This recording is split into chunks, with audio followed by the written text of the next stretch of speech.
Does the black moon howl? Only for those with an unwavering desire to hear the truth. Access granted. You have been selected for an opportunity, an orientation as a trusted associate, if you will, into the secured, contained, and protected files of the Foundation. SCP Unredacted distributes new files for review Wednesdays at 5 p.m. Eastern on secure channels on YouTube, Spotify, and scp-unredacted.captivate.fm.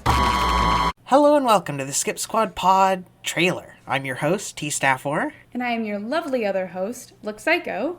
Also, just wondering, how did you get my house? Who cares? We're recording the podcast trailer. Well, it's not the first time she's busted down my door. You gotta stop. I can't afford to replace it again. Now, let's tell the listeners what we do here. Is it too meta to mention we're reading a script? You want to talk meta? I didn't know what to put here, so I'm talking about what I should put here. She also misspelled want. Anyway. Right. Back on track. Here at the Skip Squad Pod cast, we don't care about what you write, we care about what you love. Keeping you entertained with what our authors enjoy most as readers, from GOI formats to formal articles alike. We don't just talk about guest favorite SCPs. Each guest will also tell us about their passions and hobbies, completely unrelated to the Foundation. Whether it's robotics, music, or filmmaking, each guest has their own passions that we love to hear about as well. You, yes you, the listener, can participate in this along with us. If you send in emails over at skipsquadpod@gmail.com, we will read them out on the show. When we aren't recording the pod, we document our ventures on various platforms. You can find us on our YouTube channel or wherever you get your podcasts.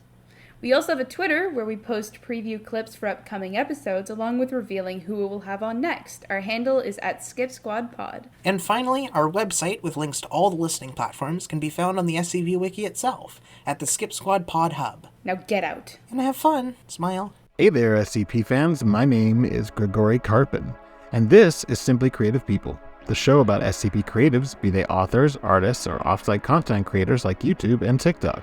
We're focused on bridging the gap between various fans and serving as an introduction to different concepts and stories on the Wiki. So, many welcomes to all, and let's get started. Hello! Welcome back to Simply Creative People. And this is part 2 of our Halloween specials. Only this time we're actually going to talk about shit on the SCP Wiki, which, is sort of why we made this podcast. Just a little bit. Just a little bit. My name is Grigori Karpin, an author on the Wiki, and my co-host, as always, is... I am Scary Blank. That is true. And today, our first-time guest is Dysadron. How are you doing, sir? Hello, I am good, thank you. Very happy to be here. Slightly hungover, but hopefully that'll loosen me up for the conversation about our wonderful SCPs we have today. Oh my god, do hangovers loosen you up? That's the opposite reaction. You sound so much classier than both of us. If you're a hangover, than we sound just normally. It's amazing. You sound wonderful. I'm looking forward to hearing the Canadian twang in your accent. He doesn't really have it. It's very subtle. It's because it doesn't exist. It's like people from Ottawa and nowhere else. Yeah, well, blame it on Leonard Kinney and other shows. Yeah. I mean, no one talks like people think people in LA talk. No one talks like that. Yeah. Like, everyone's like, oh, I know what LA sounds like. No, you fucking don't. I don't know where this boot shit came from. I've never in my life heard anybody say that. Well, boots are useful because they're higher than normal tennis shoes, and sometimes they're waterproof. Really? We're starting this off with... Oh my god. Moral high ground. Thy name is not Harry Blank. Okay, but that was like fucking octogenarian level right there. This is the true Homer. A bunch of retirement home community people keeping each other company. Well, yeah. Okay, this is the true horror. Good segue, because we're here to talk about horror stuff on the SCP Wiki. We've done. What episode are we on now? Like 25? 24. We've done plenty of horror articles, but it's never been horrible. Yeah, that too. For the first 10 episodes, I had a terrible mic, and for the first 22 episodes, you had a terrible mic. Yeah. Audio horror.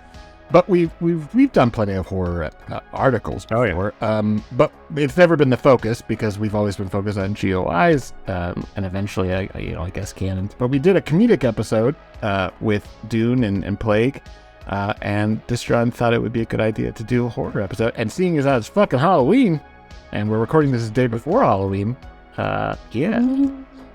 That's right, spooky, scary. It's meant to be a ghost noise. Ghost. Oh, bush noise. So before we get into that, Yeah, ghosts. What I like to always do, because I'm lame, is I want to know how people find the wiki. So, Dysadron, how did you discover the wiki and then decide to start writing for it? That is a question I genuinely don't know the specific answer to. I can remember. I'm aware of when I was aware of the wiki by, but I can't remember the exact situation that led me to it. Like I first started reading articles 2011, 2012, so decades ago now. So I've been a fan for a very long time. I can remember joining back as a teenager and joining like the IRC network and hitting an absolutely dreadful article idea about a fake eye which would let you time travel. Amazing. Like logical connection. I feel like I'd like to think. Well, it was do you remember they had before the image policy got updated, there used to be this page on the wiki of image fuel, and it would be all these weird and wonderful Photoshop things, many of which were not CC and usable via today's standards, but there was like a picture of an eye on that site with like an analog clock face embedded over it, and I was like, I'm going to take this and do the most simple, straightforward interpretation. No pass and go. What's so great is without the background story of this, SCP fuel image page, there would be you would not be able to tell me about, a fake eye that lets you time travel. I would not be able to understand where that idea even came. It sounds, wow, what? Like, what is that about? And then we thought you were so creative, and then it turns out you're just like stealing ideas from stolen images. You're like, look at this image, and you're just like, let me just do this literally. This is literally what this image is doing. I've come on to the Simply Creative People podcast. I've instantly excised the second word from that. I'm just simple. See, you're the best, because most articles that I've read from you, if you summarize it in a sentence, would sound like the tropiest thing on the planet, and then you always take it from a different and unique angle that makes me go, what the fuck? How? You've done 2 black moon type things. One's a red moon, one's a black moon. Whatever. Fuck you. How'd you do them both? And what color you do next? That's right. Well, I think I forget what episode it was on, but one of you was speculating that it'll be a verdant green. Nice hair. So yeah. STC 8000, that'll be that. But yeah, so thank you for those kind of compliments. I would believe it. You'd be a completely legitimate target for winning 8Con. Oh, is it you passing the mantle over? The mantle. Well, he's already become the loser, so he can't. That's right. Hey, that joke's never gonna get old. No, it's already old. It's old. Yeah. No, it's awesome because I made that joke intentionally right from the start, and everybody who discovers it thinks that I didn't think of it, and it was their cleverness that came up with it, and it's been really amusing watching everybody. That's fucking karmic justice, pal. I'm enjoying it. It's good. Just having one up on everybody. Yeah, it is funny though. I remember from the first moment you mentioned it. It's like, this is so ridiculous. There's no way this is gonna happen. But what if it did? It's worth doing it. Yeah, I was like, there's no way I'm gonna win. But if I did win with this title, it would be amazing. And then everybody's like, do you realize? It's like, I know. Yeah, I spent a month on it. I was aware what it was called. I like it when people ask me things about titles and then go, did you think about... Yeah, I made it up. Like, I made up the title. I mean, occasionally I get titles from other people, but most of the time it's me. Somebody just asked me if the Geppetto, because on the SCP Anthology hub page, which we'll talk a little bit about later, we all have like pseudonyms under Professor Blake or whatever, and not literally. And mine is Professor Geppetto, because I told a weird cosmic horror story version of Pinocchio, and somebody was asking me if that was intentional. What? Yeah. It wasn't. What kind of coincidence would that be? In both of those setups, I like the idea that in some parallel universe, someone's gone to Harry and said, you aware that you won with the loser? And your mind's just been blown. You had no idea. my Your reaction was like, whoa. The idea of being able to write fiction on that level, but also not understand a simple wordplay would be like so good. Like if you can write a novella and then you don't understand your very ironic title, like that's fucking hilarious. Like, did you get hit by like a boulder? I mean, like, do you have brain damage right now? Okay, the very first line in my author post was SCP-7000, the loser. Unless... It's right there. 25 July 2022, okay? I came up with it. Anyways, we're talking about Dysadron and that turned into me. Excuse me. That's all right. And everybody's coughing. I think everybody's sick. No, my allergies a bit. So hopefully it won't ruin this recording. Anyway, yeah, so when Dysadron, when did you join the wiki? Yeah, I joined the wiki 2018. I think just like 28 years ago for a second. Yeah. Oh, well, I am 56, right? So I'm... That's right. Well, you sound great for 56, let me say. You do, yeah. Thank you. Out of yeah, date 50.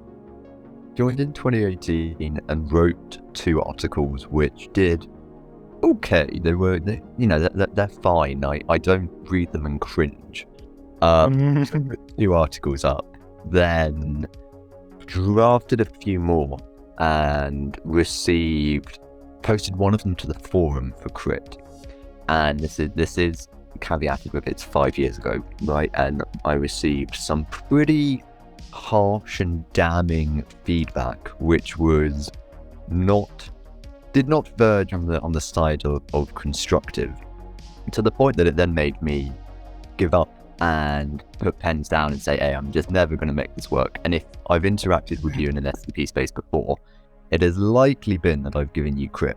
And it's because of that experience that I am a really big advocate, as I know that both of you are, for open, honest, and direct crit, but one in which brutality or harshness is not a venerated quality. Right. Yeah, because directness is super important. If this is not working, you need to tell that person it's not working, because they need to hear that painful thing, and they need to hear it in a direct fashion, because maybe they won't listen to it. I mean, they probably won't listen anyway, but you've got to be, I mean, let's face it. But, we've talked about this before plenty of times off the show, but the minute you start getting brutal, the minute you start getting rude or sarcastic or mean in any way, the person who's listening to that crit, the intended audience, shuts down. Mm-hmm. There's no way they're listening anymore. And the whole point of you expending energy to tell them what's wrong with the draft is so that they listen. Otherwise, what the fuck are you doing it for? Who cares? Yep. And so the minute you get mean, and I won't name names as to very famous people that do it on the wiki all the time, but it's boring. And it's a trope of the old school brutality is good crit, and that's not true. You can be direct. Yeah. You can be direct. You can be honest. You don't have to be mean. I'm always couching something that is bad news in the, look, I'm sorry. I know this is probably going to be hard to hear, but, this doesn't work, and here's why it doesn't work. And that's all you have to say. Anything more than that is just sadistic. Yeah, I agree.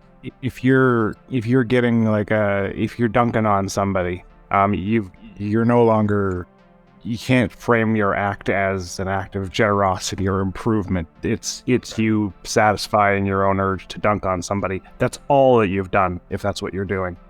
Even if there's a legitimate criticism, it's still just you decided that you were going to selfishly use this opportunity to make yourself feel better. Yeah.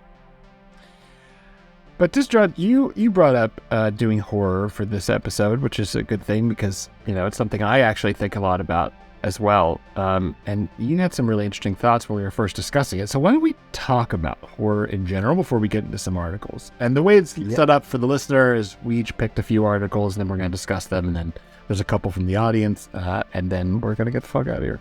But I doubt it's going to be slow because some of these are bigger articles. Well, yeah, as a kind of segue between the topics, right? So I had some time off, had 2.5 years off away from the wiki.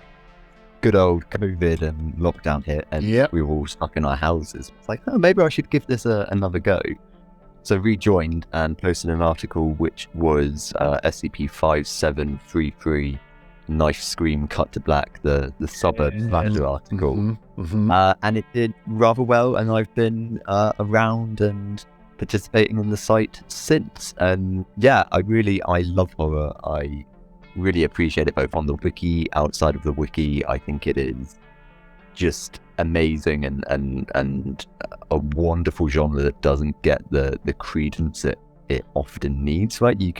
It's sometimes seen as a bit pulpy, which it can be an unfair assessment, and it can be, and there's also value in pulpiness, right? Absolutely. Like you think of Friday the 13th, kind of the schlocky kills and stuff.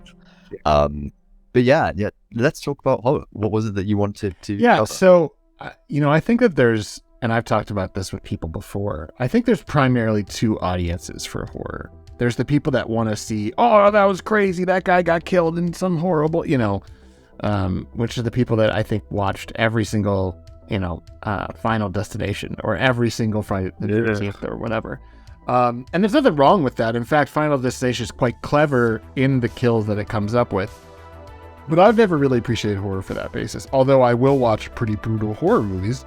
The reason I like horror is because I feel like there are two things about horror that are constantly interesting. One, it's one of the more effective ways to talk about social commentary, to talk about pretty serious subjects and problems with society without being didactic.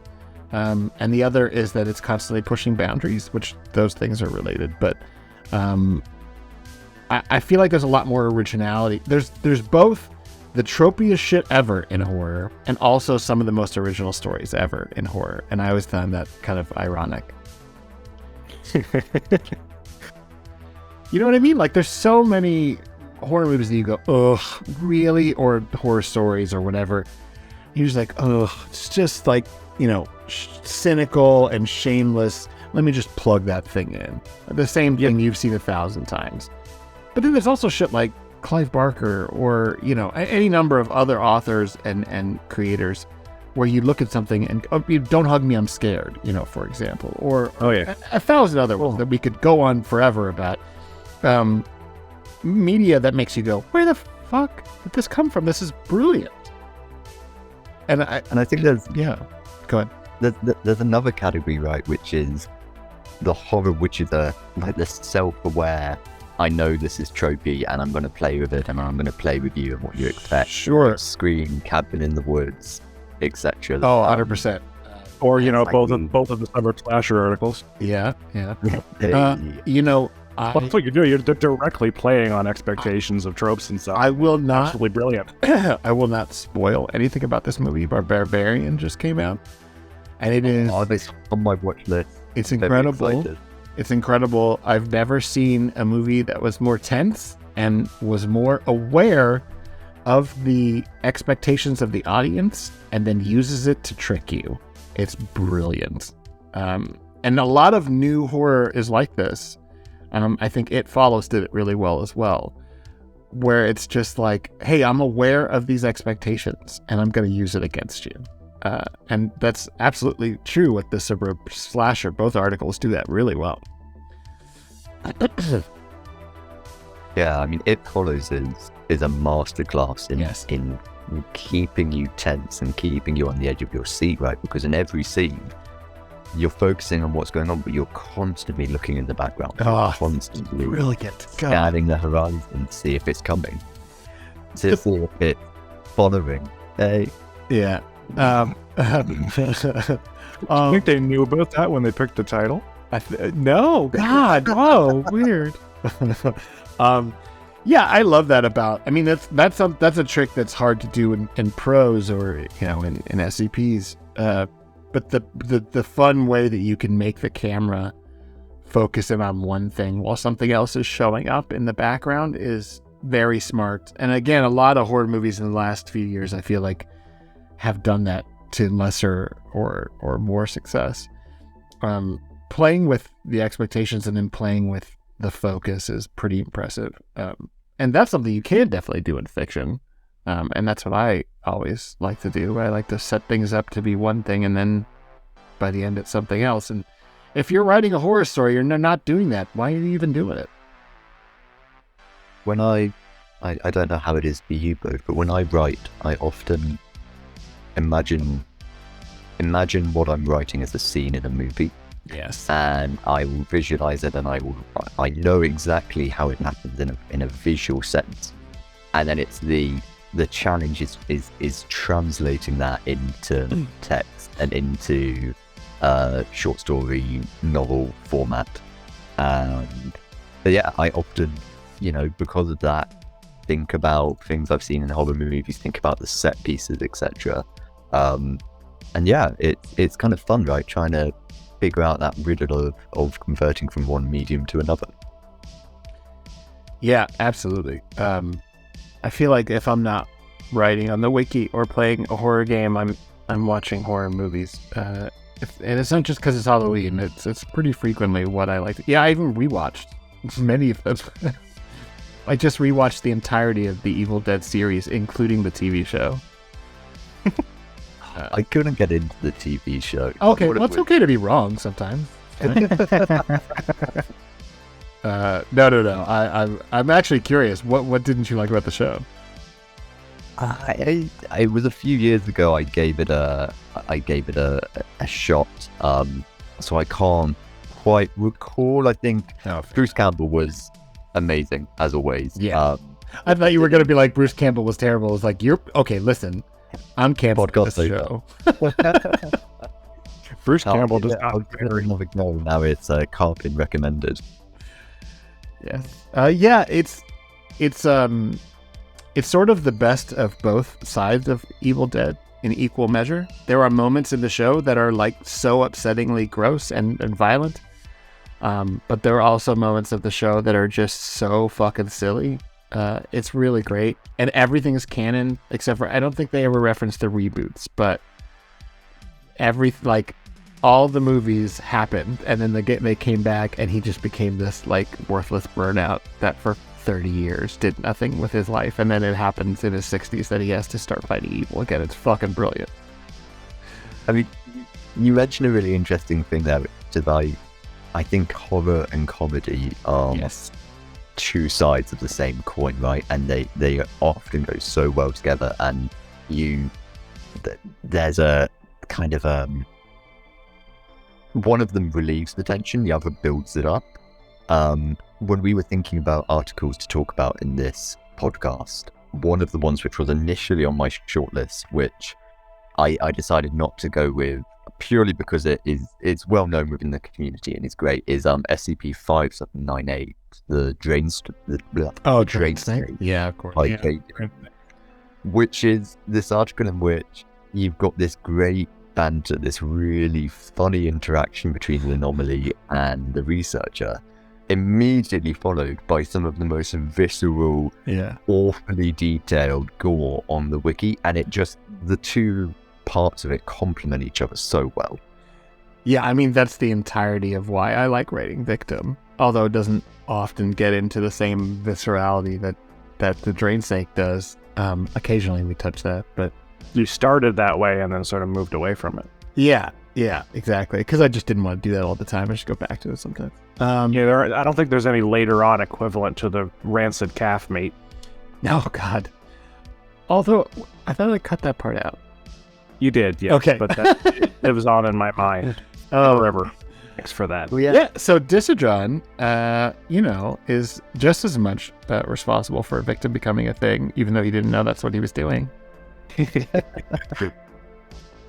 Yeah, I mean, I can remember on I think the day before seeing the first draft of 5889, Harry messaging me and going, Grigori's got something coming and you're going to love it. And it's very, very, it's very good. And it was. But yeah, it's interesting you said that. I don't know if you remember, I had like a victim tale in the works, which was about 50s housewife, I think. Yeah. Mhm. And it's, I ended up, I've still got it somewhere, but I ended up taking that off the hob because by the time it was more developed, ready for posting, you'd evolved Victim right so far beyond that, and it had gone from kind of awful, crazy radio shows to three-headed TV mooses giving conference lectures. I think I love the trajectory that you've taken it on, and the co-authors have taken it on. Yeah, the secret has been, I'm just going to do this and then we'll see what happens. There's never any plan. Like the three-headed moose, and that's an SCP-6123. I was just like, okay, what should this presenter look like? A moose with television. Like, it was literally just shit off the top of my head. And then I wrote it down and I went, that's ridiculous. All right, we're keeping that. Or the guy, I think there's a guy in there that drank Coke through his empty nipple cavity as well. Like, it's just... I'm sure if you had something that was more in the tune of Amnestic, that, that stuff's all set well before this stuff, so there could have been like a trajectory where it changes. So I'm sure it could fit in with an earlier version of what was going on. I like that your first victim, Harry, sort of feels like a nice bridge. So does 5904. Yeah, mine is in between in time scale and also in between in tone, but of course it's also completely different from almost all the other ones, sure, by virtue of being the, third or second one posted. Yeah, it's got nothing to do with it. I think it was the fourth article posted. Was it? Yeah. Was Gehenna Arcade before that? No. But I think I had already done the history. Oh, yeah. And a movie of you. Not a movie of you, but the HR one. And yes, you were inspired. You took off. Oh, yeah. Yeah, you're right. Yeah. I'm still doing it. And this is what happens. Dysadron just came to us with a list of ideas and went, do any of these look like fun for collaboration? And yeah, the ideas were all great. Yeah. It was an almost paralyzingly good list. The history DVD was also started off as an idea that Dysadron gave me. We're just going to cannibalize you. Well, it was like way far afield from the idea eventually, but I remember I think it was about some like histories of battles or something like that never happened. And then I was just, I think that's all, it was like a sentence. And then I was like, okay, but what if it was a documentary, like actually interviewing the people that were there, but even if they were back in Roman times. Dysadron arrives, sees the SCP fuel thread, writes something on it. A few years later, just becomes the SCP fuel thread. But I mean, to swing back into it, because this is why we got into Victim in the first place. But I don't want to derail too much. Like the reason why horror and comedy are both like mirror images of each other, and why they can fit so well together. Why so often horror comedies, movies that are both, are so effective. It's because those are the two genres that are most interested in telling society, here's what's fucking wrong with you. That's true. I mean, drama doesn't do it. Thrillers often don't do it. Certainly action movies and big blockbusters don't do it. Romance, God knows, doesn't do it, because romance is full of so many horrible misogynistic bullshit. It's crazy. But so frequently, horror and comedy are the ones that are on the cutting edge. Not always, but and sometimes it's very, it doesn't age well. But even if you look at like old Stephen King stuff, which a lot of his stuff does not age well, he's pushing boundaries back then as well. And I that's why I like both. I mean, it's why it makes so much sense to write stories that are somewhere in between, because it's always trying to push the boundary. If I'm not trying to make you feel very uncomfortable while making you laugh, then I'm not doing my job, in my opinion. Absolutely. You always make me feel uncomfortable, Grigori, don't worry. Thank you. Well, and Dysadron caused me, of course. Dysadron caused the very first thing that happened to me today when I woke up was laughter. So I mean that's a good start. What was it? Oh yes, I said I was tired, and you said I shall try to be your morning coffee in an energizing way, not the shitting yourself side effect. To which I went, does coffee do that? Dysadron claims it does. No, Dysadron says, I believe, and there's a direct quote, I believe it has laxative qualities. I believe it does. No, it does. I just thought it was amazing how you phrased it. All right. Dear listeners, do you think that coffee has a laxative effect? Tell us. Then no. Tell us in your mind. By the time that All right, I know that another commonality between horror and comedy is scatological elements, but that doesn't need to be a commonality with the podcast too. But anyway, yeah, I mean, I think that horror, the reason it matters to me is so frequently I see stories that are, just kind of blow me away. More often than not, that's the genre in which I see the most originality, certainly in fiction. I always will go, if I'm in a bookstore, I always go to look at horror first. It's got a lot of tropey shit, but if you dig through, there's always someone in there that's writing stories that is, wow, what is this? Like, I've never seen anything like this. And I think that's by definition, because horror is constantly being like, oh, well, no one will get scared of this, so we should do so. I mean, you see a lot of the same shit over and over again, but I feel like the people that are pushing boundaries are trying to, oh, I got to do something different because that's already been done. Yeah, absolutely. I think when we were talking about the outline of this episode, right, I mentioned the idea that horror is the idea of the safe becoming unsafe. Yeah. And you're right, you need to innovate and you need to change things up, because the very first, I've got no idea what it would have been, but the very first, he's behind you moment in a film must have been terrifying. You fast forward 50 years and it's an established trope and you know what's going to happen. So you need to be reinventing it, keeping it fresh, trying different things, and yeah, innovating, as you said. So I just actually, this is ironic, not for the podcast, but I just happened to watch a lot of YouTube on horror frequently, actually. And I can't remember which channel it was, but they did something about jump scares. And they were talking about the first jump scare. And it's, I believe, in The Cat People. I think that's the name of it. And it's about this woman who marries someone and turns out that she has been cursed. Her whole family's been cursed to be cat people, but that has nothing to do with the marriage. The point is that she suspects her husband is having an affair, so she's going to hunt down the mistress.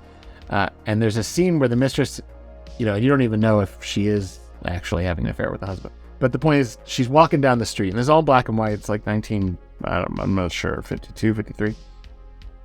And it's just this long shot of a woman walking down the street, kind of from the side. And the woman stops and hears, and it's a very dark street, and she stops and she kind of looks around. She looks down the street and you can't see anything. And it kind of keeps going for a good 3 to 4 minutes, I would say. It's a long, extended shot. And then she walks up to a bus stop, and the bus pulls up in a very, very sudden way. Like you were not expecting it, because the camera was so panned into the woman. And you're so expecting some monster or somebody to come out of the shadows to get her. And instead it's just the bus arriving. And it's very effective. That's awesome. Yeah, it's cool. The place my mind has gone to with that is there's, linking it to a film series you mentioned earlier on, there's a kill in, I think, the first Final Destination, of a woman walking out into a road and suddenly an explosion of sound, an explosion of an object moving onto the screen, and this bus just goes by and completely sends her flying. And yeah, 50 years later, same technique still being used, same object, and yeah, I will be going and looking up the Cat Person film for sure. That sounds really interesting. I think it's called The Cat People.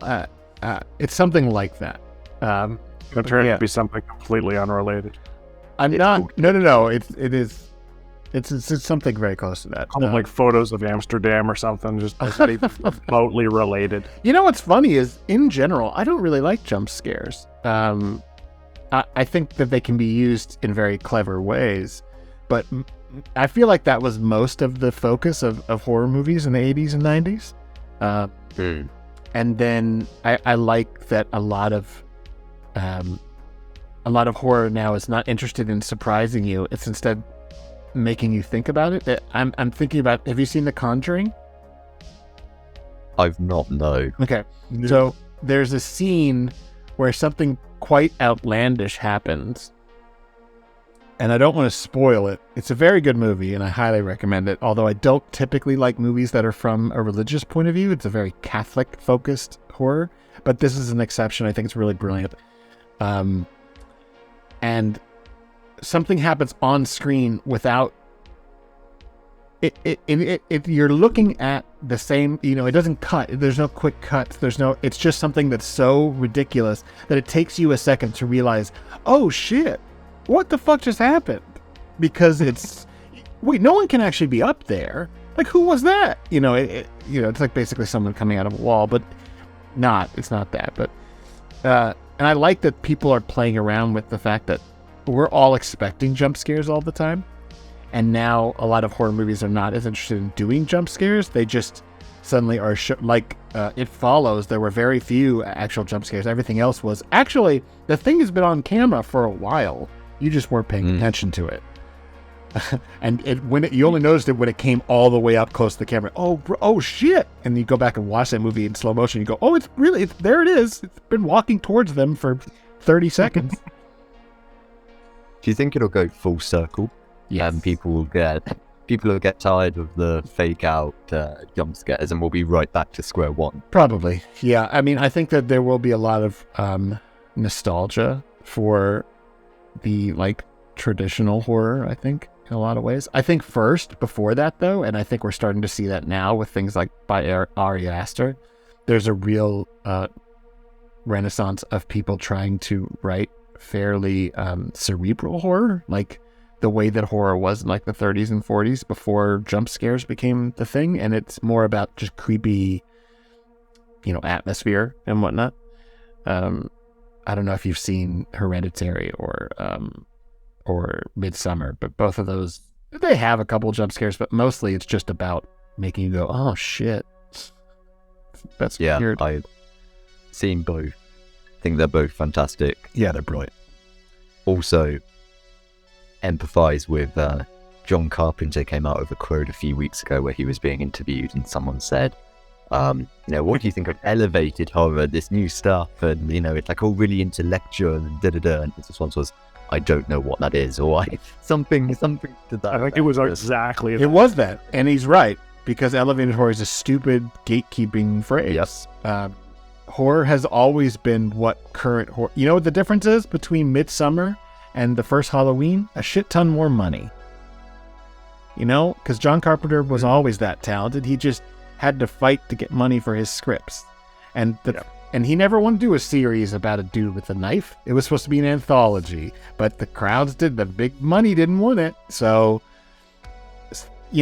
Ari Aster is just a guy who has more access because people now believe in horror the way that they didn't in the 70s, I think.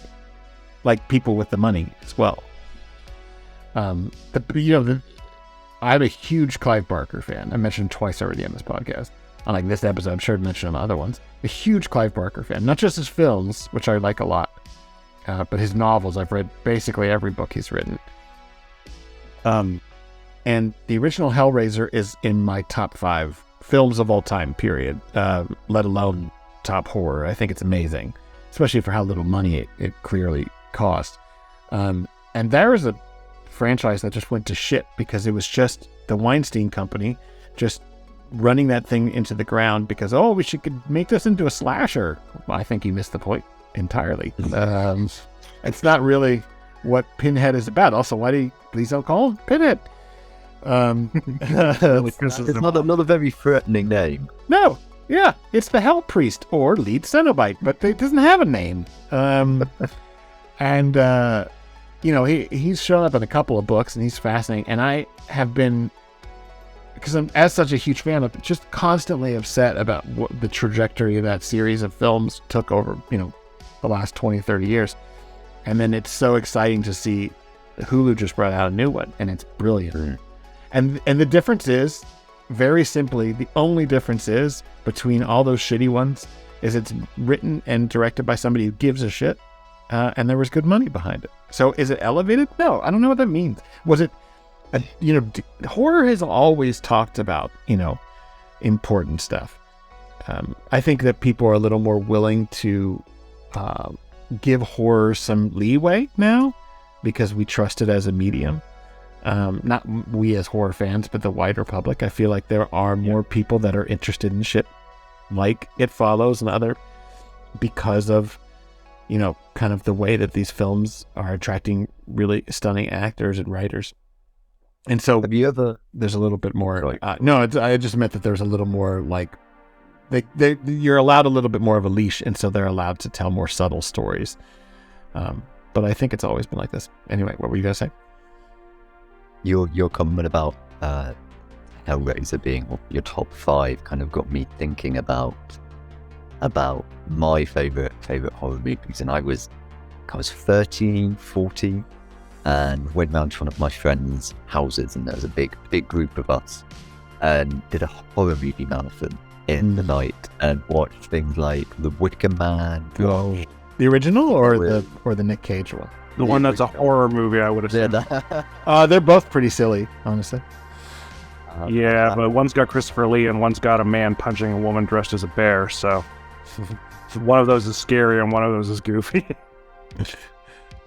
Christopher Lee's the goofy one, right? I can't. Right, exactly. To be fair, Christopher Lee is like horror movie icon, but he's very goofy as fuck.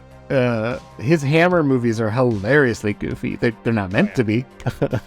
Anyway, Dysadron. Where was I? Wicker Man. So there was a variety of different films. And have either of you ever seen the film Rec? R-E-C? No. Oh, no, but I know what it is. It's found footage, right? Yeah. It is a found footage kind of news report Spanish language film about a zombie outbreak in an apartment block. And there's nothing, after talking and waxing lyrically about the wonders of innovation and, directors mixing stuff up, there's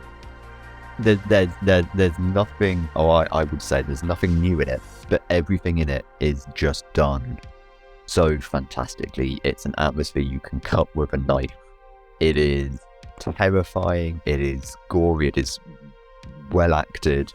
If you're ever looking for something a little bit different to your traditional slasher films on Halloween tomorrow to watch, I would highly recommend it. It is edge of your seat, biting your fingernails for the hour and a half that I think the length is.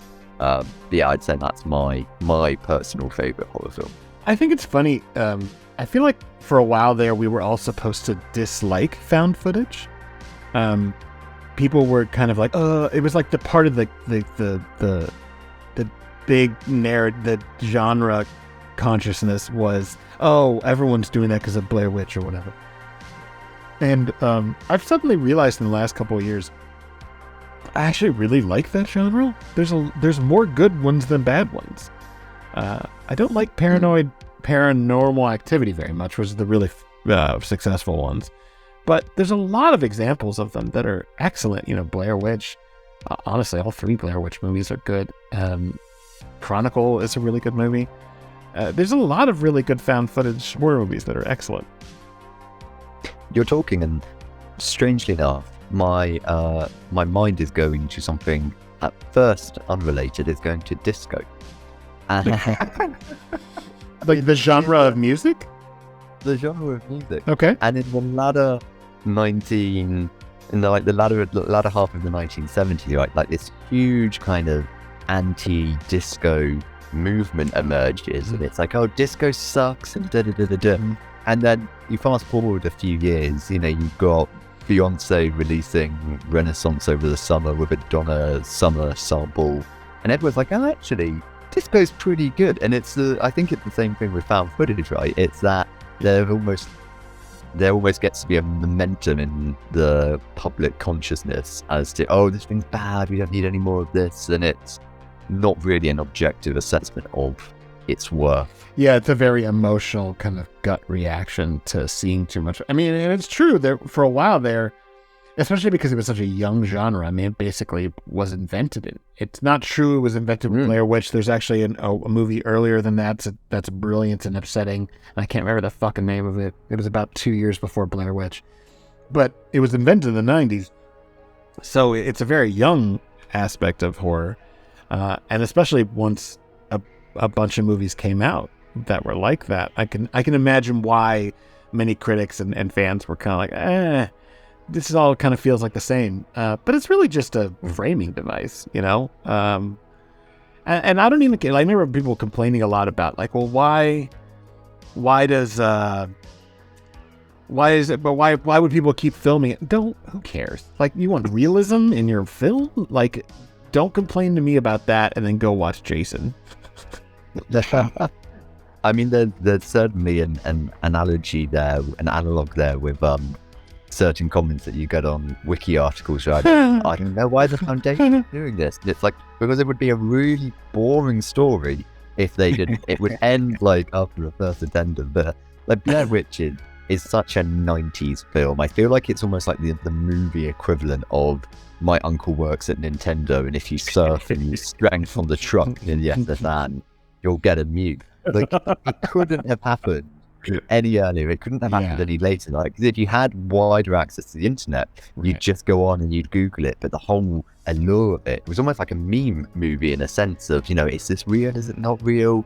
And I can remember being a kid and people talking about it as if it was real found footage of 3 people that went missing. Yeah, I was, God. And I think that's even why it's called that, because the premise of that movie is that they found these videotapes of these 3 people in the woods, under a rock or something. I was in senior year of high school, and I had had computers before, but they were always like Apple IIes and, you know, nothing impressive. But we had just gotten our legitimate first computer with like the internet and whatever. So I wasn't even really that familiar with things like Wikipedia, which I think was barely around at that point. And so I went to see that movie thinking that it was real. I did walk out of it thinking, no way. But, you know, because I'd already seen a lot of horror movies, so I was like, okay, I can see how clever this is for what it is. But, you know, if people, when people complain about that movie, I get really annoyed. I'm like, you don't even know what you're talking about. Like, it's just so fucking original. There had been only one before that, and it was a fairly unsuccessful movie. I don't think they were copying it. And either way, it was a completely different sort of story. This movie was like, it, especially the way it ends, you know, with the kid in the corner, and like, it's brilliant. It's just imagery. There's no, you know, jump scares. There's no monster on camera. I guess because they couldn't afford it, but, you know, who cares? Because it's like the first half of Jaws being better than the last half of Jaws, and it is. We've come back to the topic of innovation, right? Trying stuff new, doing things that haven't been done before, and doing it to wild success and effectiveness. Yeah, exactly. So, and also Jaws, which occurred to me when you were talking about jump scares, but then you kept going and it was no longer relevant. That's my favorite jump scare. Is the first time the shark shows up. That was brilliant. Even though it wasn't supposed to be the first time the shark shows up in the movie, the first time they were able to get the shark to work correctly during the script is when it pops up when he's just shoveling chum into the water, and so good. There's a fucking shark in his face, and he goes, oh my god, he drops a cigarette from his mouth, right? Yep. You come down here and shovel some of this shit, and then whoomp, and the cigarette drops out of his mouth, and he's immediately like flat affect terrified, just walks into the cabin and says, Roy Schneider, radio the mainland and get a bigger boat. Roy Schneider was a fucking legendary performance in that film. Roy Schneider made Jaws, and also Jaws 2, which is not very good. But Richard Dreyfuss is pretty good too. Yeah. Oh, what's his name? jeez. How have I forgotten Robert Shaw? Yeah. Robert Shaw is absolutely magnetic. I just saw that movie for the first time like 5 years ago. I don't know Really? why. I just never saw it as a kid. I never really cared. I just assumed. I was like, oh, Steven Spielberg made a horror movie. It's probably not horror. It's probably like fucking lame boomer horror. Like I don't care about this. It's tense as hell. Oh, it's brilliant. It's brilliant. So good. It's incredible. It's like especially because I had such low expectations when I finally was like, fine, I'll watch the movie. Everyone's so fucking obsessed with, oh, it's a shark. And just so good. It is. I mean, and there are parts of it that aren't even horrifying, that are so fucking epic and memorable. It's like him making that speech about the people going into the water in World War II. USS Indianapolis speech. Yeah, that's 137 people went into the water, or whatever it is. And it's just, there's so many moments in that movie that are, like, how did Steven, no offense to anyone who likes Steven Spielberg movies, but I don't feel like anything he's ever made has ever been quite as impressive as that film. Oh, Jaws is very tight, and it's also very tight working on limitations since the sharks didn't work most of the time. Which, fair. I mean, when was that movie? 72. Yeah, it was in the 70s. And also, fuck you, everybody. That shark did not look fake. The later sharks looked fake, not in Jaws. Anyway, it looked pretty fake. No, it didn't. Anyway. I've seen a shark. I am a shark, and I can tell you for absolute certainty that is exactly what you look like. Anyway, well, on that note, Be careful. maybe we should transfer to talking about articles, because we're already deep into Yeah. So. Yeah. The shark punch incentive's coming for you, Harry.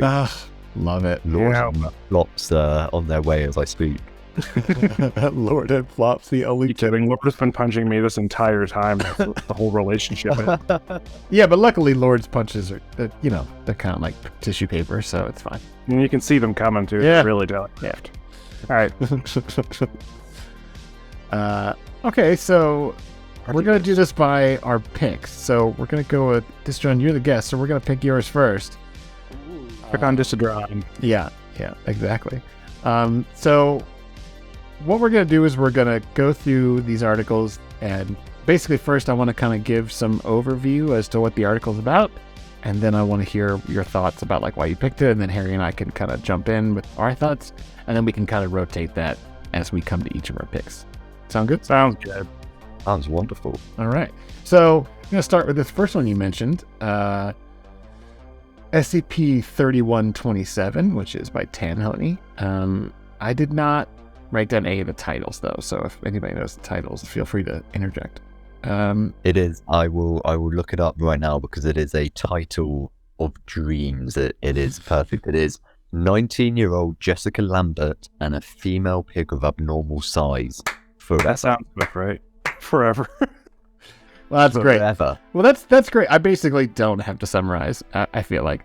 But a 19-year-old woman, Jessica Lambert, showing abnormal physical characteristics, but when showing no abnormal characteristics, but when she makes contact with another person, that person adopts the emotional state of Jessica Lambert. It usually lasts only 20-30 minutes. But then, like a month or so after she's contained, she says she feels ill, and then she ends up having to give birth, even though she showed no signs of pregnancy beforehand, and then dies in surgical complications while giving birth. But the baby lives. It's not a baby. It's a small female piglet. Who also shows anomalous because it can speak and it can think, and it clearly thinks that it is Jessica Lambert and uses her voice. And then when somebody touches it, they too turn into a female piglet who speaks with a woman's voice. And this just kind of keeps going, like in more and more ridiculous ways. I don't want to give every single thing away, although it's not really about twists, in my opinion. But eventually, you've got like people turning into corpses that look like half people, half pigs, and it's just this woman going through one transformation after another and sort of like begging for someone to end it. So that title is pretty amazing because it's just so bleak. Like each of the updates is just like, oh no. It starts out like so stupid that you can't take it seriously, but Yeah. then it keeps being like that until it is legitimately upsetting, which is just brilliant. You forget about the ludicrous premise. Like, okay, it's a woman who it gives birth to a pig. Oh my god. Okay, but now the woman's pig, she's possessing the pig. I don't know. Oh, but then she gives birth to miniature hers, and then they grow together and make a full her. What? And then there's little baby pigs inside her instead of organs. Hold on a second. And it just kind of keeps going from there. And I do like how it keeps pushing the boundary until you just accept. Every new update, you're just like, all right, what is it now? Yep. But Dysadron, you picked this one. So other than the bleakness and the sort of comedy of terror that is this woman's existential dread by the end. Ooh, that's good. The comedy of terrors. I wonder if anybody's used that before. That sounds like a good one. I'm sure they have. What part of this article kind of like speaks to you? Before we dive in as a podcast housekeeping point, what's the simp creep policy towards spoilers and discussion of article ends and whatnot? This one, I think it's a case by case. Sometimes we do it because it's just so thrilling, and I think people will want to go see how we get there. Sometimes it's like the whole point of an article, so I don't want to give it away. And this one, I don't think the ending is what matters. I think it's the journey. Because, like I said, it keeps, with each new update, it's kind of like, oh my, how can it get worse? It's worse. So I don't think spoilers would really matter here. Understood. I think there are certain articles which you read on the site which stay with you. And this is certainly one of those articles for me. This is an article I've never been able to forget. Anyone mentions a pig, anyone starts talking about this article, I remember it. I remember the story beats. I remember all of it. And it is just this, as you've said, right? It is this horrific, ludicrous, ridiculous journey and process of melting, reforming, just becoming more and more horrific as it goes on with this. And it's one of the article, it's an article as well which benefits so greatly from clinical tone. Mm-hmm. And there's this, I've got it written in front of me, like the chain of events that happen and the progression from one thing to another. And one of those transitions, right, is this female pig whose organs are miniature Jessica Lambert. Right. And they end up digging out from inside the pig, like just this pig's organs just, emerging from it with blood and guts and viscera beneath the fingernails as they scratch away to get out. It is one of those that I would love to know where the idea came from, because it's just so crazy and out there. And I think it's got a great little Chekhov's cross test in the description, which comes back later on. And there's this kind of reveal at the end that the whole time, for all of this kind of awful stuff, I think Harry, you put it really well, right? There's almost this reveal that it becomes horrifying because it's revealed that she's been aware of the whole thing. Yeah. And there's a consciousness still in there.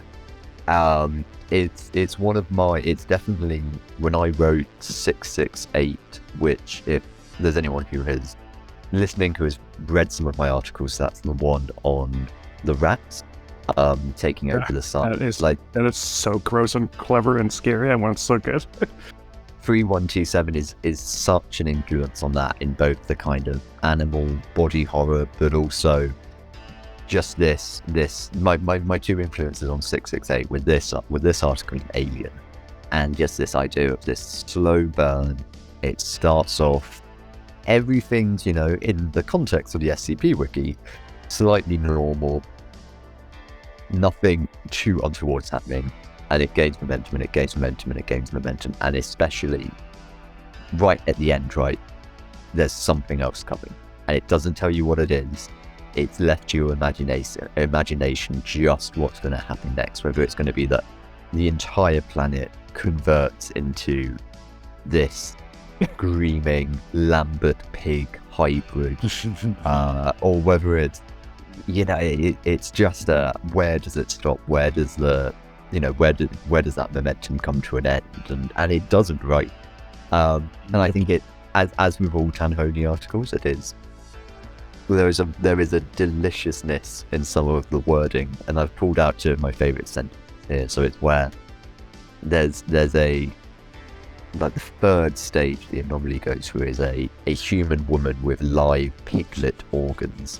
So you look inside her, and instead of a lung, there's just like piglet, and it's just awful imagery. But then, when informed of its physical abnormalities, SCP-3127 showed little concern and claimed that its body had always been that way. Just complete nonchalantness at the fact that there's pig intestines in there. The one before that, I think, is where the pig is the one that's talking. SCP-3127, and when informed of its physical abnormalities, the anomaly showed little concern and claimed that, as it is dead, the state of its body is of no concern to it. So good. The second line I've picked out, it believes itself to be the corpse of Jessica Lambert and often asserts it's dead and requests burial. It is slightly like "Don't hug me, I'm scared." Yes. Earlier, the death episode. I love that episode. The whole series is fantastic. Yes. I will not assault your ears by performing the Shredder song, but yeah, it's again a masterclass in horror and comedy being, one and the same. But yeah, 3127, it's just fantastic. It's body horror, it's psychological horror. And again, right, like we just spoke about how it's like, the anomaly initially is like, like, it's fine, that's the way my body's always been. And then this reveal comes at the end that nope, Jessica Lambert is still in there, she's still aware, and she's pissed. Understandably so. It's a great one about the Foundation mucking up as well. Yeah. This to happen. And my favorite part about that is it's not entirely clear at first why this stuff is happening until like second to last of the updates, when you realize, this is their fault, because the woman's abnormality was just the thing where she transferred her emotions. That's all that should be happening, and it's because of the Foundation's control and then weird stuff that they used to do with anomalies. The thing I like about this the most, as much as it is very effective psychological horror, and it is kind of that existential horror, which is, I think, something that Wiki does especially well, is that this is what GW talked about when he was on the podcast, which was the logical extension of an idea. Like I don't know if this is how he came up with it, but I can imagine him thinking, okay, well, what if there's this woman, she has an anomaly, that's not important. What happens is this other thing happens. She gives birth to a pig, she dies, the pig talks like her. And, what if the idea was just that in the beginning? And then he just kind of was like, okay, but what if that happened again? And then just kind of kept going with it. And the brilliance of it is each time there's never a moment where, like you said, it really benefits from the clinical language, because there's never a moment in any of these updates where the writer is winking at the audience. Every time it's written just as, clinically as the last time. And the ridiculousness is every time you kind of feel yourself before you open a collapsible, kind of holding your breath. Like, what happens now? Like, how far are we going with this? Yeah, like to begin with, right? Jessica Lambert is almost akin to your, I forget her name, but the MTF agent that can touch stuff and feel it, right? Like she's like a psychic. At most. Yeah. And then this horrible stuff happens, and there's that double kind of aspect of the psychological horror, which is A, this is all the Foundation's fault, and B, she's aware of everything. At first it seems like she isn't, because they say, well, she is, the piglet is capable of vocalizing using the voice of Jessica Lambert, who it claims to have no knowledge. Instead, the anomaly claims to be Duchess Isabella III, a British aristocrat from the year 1827. At first, it's like, okay, what the fuck is going on?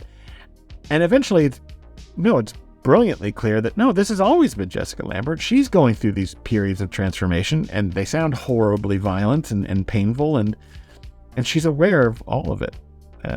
It's so good. But it's also so funny. I mean, Okay. the second to last line is so funny. Before the addendum -1, like it's.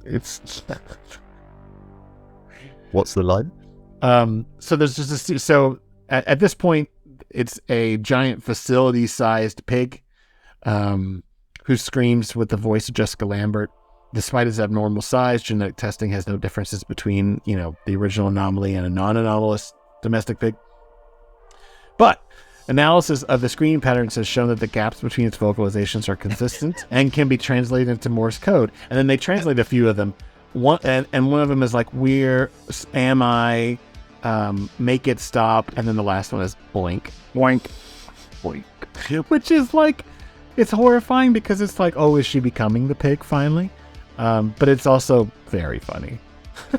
just fucking ludicrous. The whole article is so good.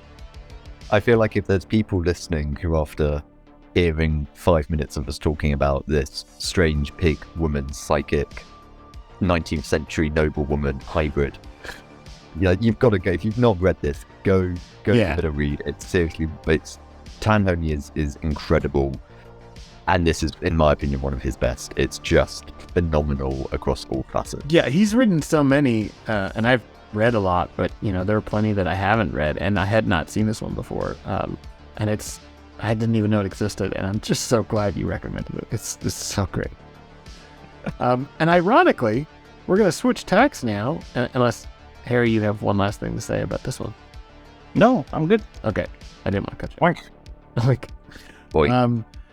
So SCP-5994, which is by Uranium Empire, which much more recently, is also about pigs. Yeah, I was starting to think, like, are you trolling us? Is this going to be 4 hours about pigs? Which would have been amazing. There's that Rounder House one with the big, gigantic god pig in the basement. Oh, yeah! That one. You could have you could have just totally screwed with us and been like, we're going to do a horror episode. Then you just pick 4 articles about it. And then, if that had been the case, I don't think I would have demanded that we not even acknowledge that it's weird that we picked 4 pig articles. Yeah, I think if he'd done that, we would have had to have just picked pig articles as well, and everybody. And no one acknowledged that it's just okay. Why did all you? Oh, and then someone comes up to us and goes, "Did you know that all of those articles were about pigs?" And we'd be like, no. And it would have been like a clever play on the whole, like, we don't know our own titles thing, and that would have been that's a much better version of this episode. I know. Oh well. Right. Cancel the recording. Let's wrap it up and do it again. Yeah. Pig articles only. Yep. All the way down. I wish we hadn't said all that on the podcast. Now I feel like we can't get away with that, doing it in the future. Anyway, so SCP-5994 is by Uranium Empire. And again, I don't know why I didn't write down any title this time. This is pigs all the... Yeah, can't top pigs with pigs, I think it is. Okay. So this is a surveillance room of the former Olney Ironworks Southeast Houston Manufacturing Center. Prior to an incident, it showed no anomalous properties. Surveillance equipment inside the anomaly plays a continuous 3-hour and 36-minute loop of events of this incident. The reason I'm not saying it all is because it's a big long code word, and I don't need to read it every time. Anomalous event that took place on October 25th, 1997, between the hours of 2024 and midnight, resulting in the decommissioning of the mill. This includes all systems installed following the incident, allowing for perspectives impossible through the original hardware. So that means that back in 97 they didn't have the kind of surveillance they do now, but because of the anomaly, they can use modern surveillance to then see this event from different angles that wouldn't have been possible. While playbacks remain largely consistent, divergences have been recorded and can be forced through the installation of conspicuous secondary components within existing equipment. Despite this, the full scope of the incident has yet to be presented on record. Subjects depicted in the playbacks correspond to employees present at the time of event. And then we get a rough summary of the events, which is, it's a manufacturing center where a bunch of pigs start coming out of this kiln. And And a bunch of other weird shit happens. It's really kind of not drawn out because it's not very long, but it kind of takes its time getting to the weirdness.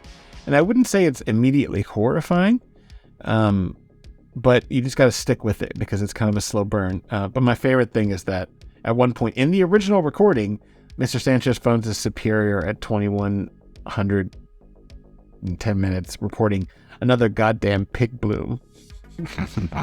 Yep, that's Pig Bloom. That's what happens. Which is the first? Which is your first? Yeah. Which is your first like wink at the audience, going like, what do you? So why is no one freaking out? Oh, because this has happened before. And then we kind of weird. It's a mindfuck. It's just a giant mindfuck. But like I can see exactly where it came from. Like unlike the previous one where you're like, I don't know where this came from. I can see precisely. I can see the exact position this came from, and it makes no reference to its origin because this came from the phrase "pig iron," which is crude iron. That's a term, and it has no relevance to this at all. Not even a little bit. Yeah. You know what? Someone should probably contact the authors and make sure that they're aware of this. Yeah, please, if 10% of our listening audience could contact Uranium Empire and say it's from us, and say, oh, please, did you know? Did you realize?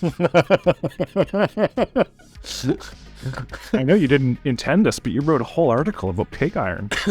Yeah, so I don't want to ultimately give away what kind of the twist is at the end, because I think this one is it is a twisty kind of ending, but it turns into a thing where the researchers are trying to hunt down some of the people that survived that were there at the time of this event and then get their perspective, and then see if maybe they can be involved in the research of it. And it's a really trippy article, which is good, but it doesn't ever lose you, which is really quite smart.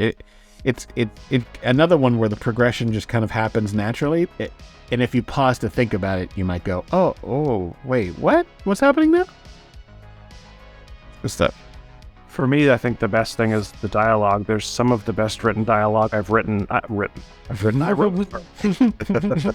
No, this article has How many blanks is I'm taking this. just every author. This is mine now. There's some of the best dialogue I've read, period, in this. It's not even necessarily dialogue, it's monologue. They're talking to the guy who's in the room, and he says, "What are y'all trying to pull here? First it's in the garage, now the kilns. If management knows this stuff's going on again, it's our heads on the line, you understand? One pig's bad enough, and y'all are out here trying to top pigs with pigs?"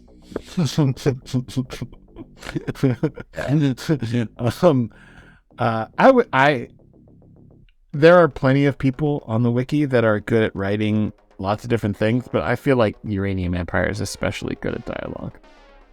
Yep. Yeah. It's an interesting one as well in that it's a co-authorship, but I don't know to the extent which. So it's Yui, also Pepper's Ghost. And I think this came out of Draft Swap. So I mean, in terms of talent in an article's contributors, you'd be pretty tough. You know, Yeah, not kidding. pretty tough to beat that. But yeah, I chose one. Definitely don't have a pig phobia, but it's just weird as anything, right? And it's just that there's this sense of palpable unease that just runs through every single element of this article. Like even the CSS, right? The theme is weird. SCP Foundation, a new millennium in security. It's not within, it's not within, or at least I don't think it is within the lifted masquerade broken veil canon. But there's definitely, it's not a. This is in the trash. You know. But yeah, you know, like the veil's kind of there, it's kind of not, right? Because of the way that they're kind of going about some of this stuff. The photo to begin with is just completely unsettling and strange. And if you click on the content warning, it's content warning, this article contains unreality. It's so hard to discuss why this is so brilliant without spoilers, but it's just, oh my, you know, and it's got a you link. come away. It's got a link to an article called Detachment and Unreality, Symptoms and Causes of Derealization, which is a mental health. That is interesting. Yeah. I really like away from it, questioning your own reality. I feel. Oh, and it does it in a very subtle way, because the ending twist is very I'm not even sure how to describe it. Like, and I don't want to give it away, but it's just so like, wait, when did that? And it makes sense, but it also doesn't make any sense. It's great. This was a draft swap, so I think it's crit. I don't think it was co-author. Anyway, my favorite. No, the draft swap is when you've got the draft hanging around and you haven't finished it, and you pass it off to somebody else and they finish it. Oh, I see. Like a group project thing. It used to be run as like an event on the site that hasn't happened in a couple of years, I think. That almost sounds like, what is it? This Exquisite Corpse? It's a similar sort of thing. But whereas this, oops, just whacked my microphone again. Sick and flying away from me. I'm very angry right now. Whereas with the Exquisite Corpse, you intentionally do it that way. With the draft swap, it's you've got something that you can't figure out. And I'm looking at the author's note. It says, sorry to say to Pepper's Ghost that almost none of your original vision remains, but I hope that they kept the fever dream tone that you were going for. But my favorite thing so far in this article, and it's so good, it's hard to pick up, is that UE has put one of those spoiler collapsibles in their author's note, and then when you click it, all it says is there are some things you will never understand. That's nice. It's very good. I think that speaks to one of my favorite things about the article, which is it's so deliberately and meticulously crafted to enable this. I feel like I understand, like, in any given paragraph, maybe 80% of what's going on. Yep. And it's I don't know whether that final 20% I ever can understand. No, this is very clearly, and I don't know if this is how UE did it, but it's something I try to do sometimes, where I will explain everything in detail and then cut out like 25 to 30% of the explanation, so that it's just, wait, what's happening here? That's what I did with the Pinocchio thing. It's good. Because it's so much harder to imply stuff is going on there without ever having written it out, and then I find that if you write out a very extensive, like, lore deep explanation of what's going on, and then you just selectively edit out the explanation, it feels very naturally and organic. It just doesn't stop to explain itself to the reader. And I don't know if that's how UE did it, but it feels like that's how it worked here. Yeah. You never want to show your monster. Yeah. No, not unless, the whole point is that the monster isn't really the monster. Like another...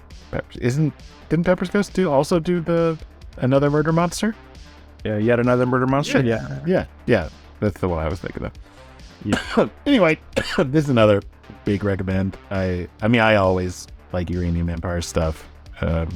It's a good article. It's really weird. Really, really weird. It's everything that's really good about UE, I find. It's very, very grounded, and it's very trippy, and I'm not ever quite sure how they managed to keep both those things going. And they've done it a few times in the Trash Fire, and I'm very impressed, and I'm jealous. Which I've said before, I think. All right. This next one we're going to talk about by Rat King is something I was talking about with Rat King for like a year before he came out, I feel like. The Lonely Man, the Sad Man, right? I think it was the Sad Man. Yeah, I think he was calling it the Sad Man for a very long time. And it like exceeded my expectations, even though I knew exactly what the article was going to be. I saw early versions of it. It ended up becoming something so much more... I don't even know what the right word is. This one's a really good emphasis on what we were discussing before, where horror can discuss things in society very well. But this is SCP 6869, and I think it's Le Sad Man, right? Is that the title? The Sad Man. Oh, it's just The Sad Man. Okay. And by Rat King 666, who used to be Pastarasa. And Wrecking has got a long history of doing fucking brilliantly simplistic.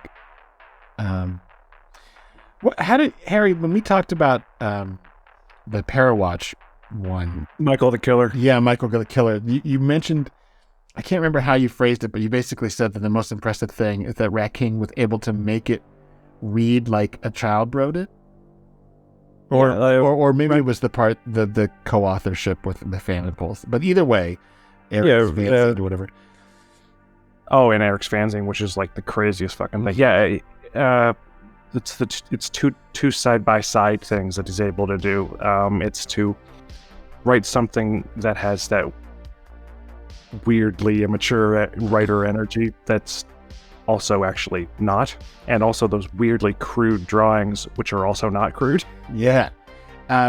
It always feels like someone who is less experienced and less confident in their art is doing these images and words, and then using that to yet again kind of play with your expectations. Is really quite smart. So I'm going to read a little bit of this one, but really it's more important that you read it and kind of like get what they're going for. But SCP, and this is just number sign, because someone has not replaced the actual numbers yet in this draft form. We don't know of the number yet. This is what the footnote says.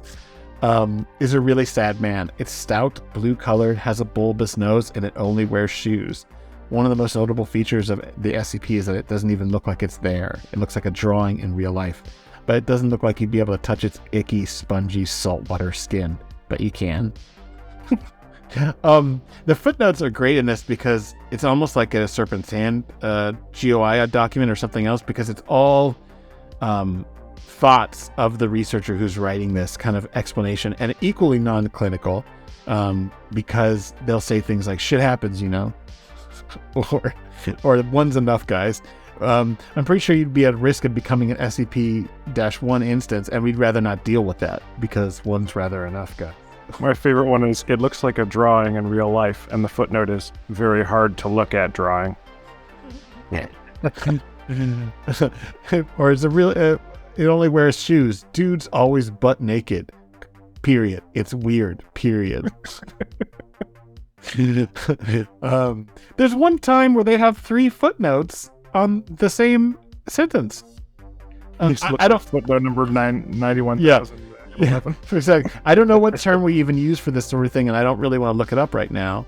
Footnote 9, yeah, me too. Footnote 10, me too, but the numeral 2. Footnote 11, me 3. What the fuck? And eventually, and it's never clear this is what's happening, but you kind of have to read between the lines. This anomaly makes everyone that's around it so remarkably anhedonic and depressed that they just can't even be bothered to write things in this in anything other than a simplistic way. So they're just trying to write down whatever they can about it, and it makes everyone around and involved with the research kind of not half-assed, but just sort of like can't quite bring their thinking up to snuff, because they're just clearly upset by what they're seeing and feeling, even to the point where like they send a D class in to talk to them, and the D class seems barely affected, but the researcher has sent them in with instructions written on a napkin. It's just so ridiculous. But the horror of it is, I think that, the existential horror. I mean, I don't know. This, Joe, what do you think about it? You picked this one, so why did you think this was a good one for horror? Yeah, I thought this was a good one, and we've got one more of my picks to go on to, which I think this contrasts quite nicely within it. This isn't horror in. If you thought of a horror movie, right? This isn't a slasher. This isn't some Stephen King novel. It is horrifying, and it's funny as well, right? Mm-hmm. It is. These footnotes are you just read them out. They're hilarious. But when you move on to this interview log and the actual anomaly itself, which is, it's 4 hash signs. If you're listening and you want to go and read this, the number is 6869. The characterization of the anomaly is so well done, and just the the pain and the anguish really comes through on this one for me. And it also in my mind is a very obvious analogy for depression and for what you think the world is like when you're depressed, right? You think that no one gives a hoot about you, that you will infect people with your sadness, and that it will, like a virus, just spread over everything which you touch and everyone that you interact with, as it does in this article. And I think in addition, there's a collapsible at the end, which is a really big middle finger to anyone who came into the article looking for some kind of reasoning or understanding, some kind of in most articles you get to the final collapsible and it's like, oh, it all makes sense now. Like, this is a complete, it doesn't make sense. And I think there's a horrificness in that in terms of the analogy. No, I think for me, the kicker, the crux of the horror in this comes in towards the end of the log, 90% through, where the D class is instructed to, the D class is talking to the anomaly, who is this blue, spongy, crying man who, if I read some quotes right, it's like, where is do? I've lost it. Apologies. There's a quote I wanted to read, but I can't find it in my notes. The D class interviews the SCP. The SCP is just despondent, crying, just in a dreadful state of mind. And then the D class is asked to read the final question on the napkin and refuses to. And it's not revealed what the question is. I have what the question is very clear in my mind. I don't know if either of you gained the same idea. Maybe we can discuss it, compare in a second. But yeah, right, it's just this. I find this to be a really powerful article, and it's short, and it's a multimedia experience as well as everything that Rat King does is. And yeah, I just really like it. I think it's really, it goes back to what we were saying earlier about horror in general in terms of innovating and of doing a bit of a format screw with the complete dropping of clinical text, and having the numbers, the hashtags, etc. There's boundless creativity, and the strength of imagination really comes through in this piece for me. Yeah, no, absolutely. I think this kind of reminds me, it brings up to mind the thing that we were talking about. I don't know if it was yesterday or the day before, just in leading up to doing this episode about what horror is. And that, there's kind of a really annoying kind of subsection of, the horror fan community, or even creatives that want to gatekeep and say, well, that's not horror, this is horror. I think anything inspired or fluent in the vocabulary of horror is horror. Even if it's just an atmosphere piece, or even if it's just kind of a psychological thing that where it's not immediately clear what the scary part is, that doesn't make it less horror. I'm thinking of a movie that I watched last year called Saint Maud. Oh, fantastic movie. I don't know if I thought it was fantastic, but it was memorable. Oh, I loved it. I thought it was great. I don't know what I think about it, honestly. I have a real problem with a lot of religious horror, honestly, because it's not written for me by any means, and I don't find it scary or interesting most of the time. But the performances and the atmosphere in that film were very tense and very uncomfortable, and I can see why someone might not think that was a horror movie, but I thought it was. It felt very cognizant of horror movie tropes and cliches, and attempted to use that vocabulary to tell a story about, kind of, mental illness and kind of delusions. in a fairly grounded way, not in the way that we so frequently see in horror, where if you have mental illness, you're violent, which is an annoying trope, and I hate it. But this feels like that in lots of ways, where it is, here's the horror is, and this is also very existentialist. It's under the surface. It's not immediately clear that that's what this is. My first thought while reading this is that it's thoroughly humorous. It's funny. It's poking fun at something that I'm sure everyone that's been involved in creation on this website at some point has felt like, which is the crushing weight of depression and thinking that you're worthless. And like you said, I don't even want to, like, when I was really unemployed and just trying to find stuff, I lost track of a few people I knew from from law school, because, I see shit on social media where it's like, oh, well, they've got this job and everything else. And what did I do after law school? I'm waiting around unemployed. And you just don't even want to reach out. Yeah, I'm not even going to say anything to them. And then now I'm having to reconnect with people. And it's very effective, this article. But my favorite part, I don't think I want to give away what the final note is, but it's not only a middle finger to anybody that wanted something serious, it's also like a really good commentary on the tropiness of that final note cliche that is such a thing on the wiki. But more importantly, what is in that collapsible is probably my favorite part of the article, and I don't want to say anything about it. I like staring at it. The commentary on tropes though is interesting, because in the author post, Ratkins says that this article stemmed from my personal dissatisfaction with a trend I was noticing of short form articles that attempted to tug on your heartstrings, specifically one that just display a sad scenario, practically spelling out to you, "This is sad, cry now." It's something I've complained about to Harry, is this exact same thing. There's nothing wrong with young and inexperienced authors trying to write stuff that is emotionally challenging, and I think it's good, and it's a good exercise. But sometimes in the articles that Rat King is talking about, and I'm not going to name, it's just a trope that has happened, I do sometimes feel like, oh, these people haven't really lost anything. Not always, and I'm not assuming every single person, but like sometimes you read these articles that feel very surface level sad, and it's like, okay.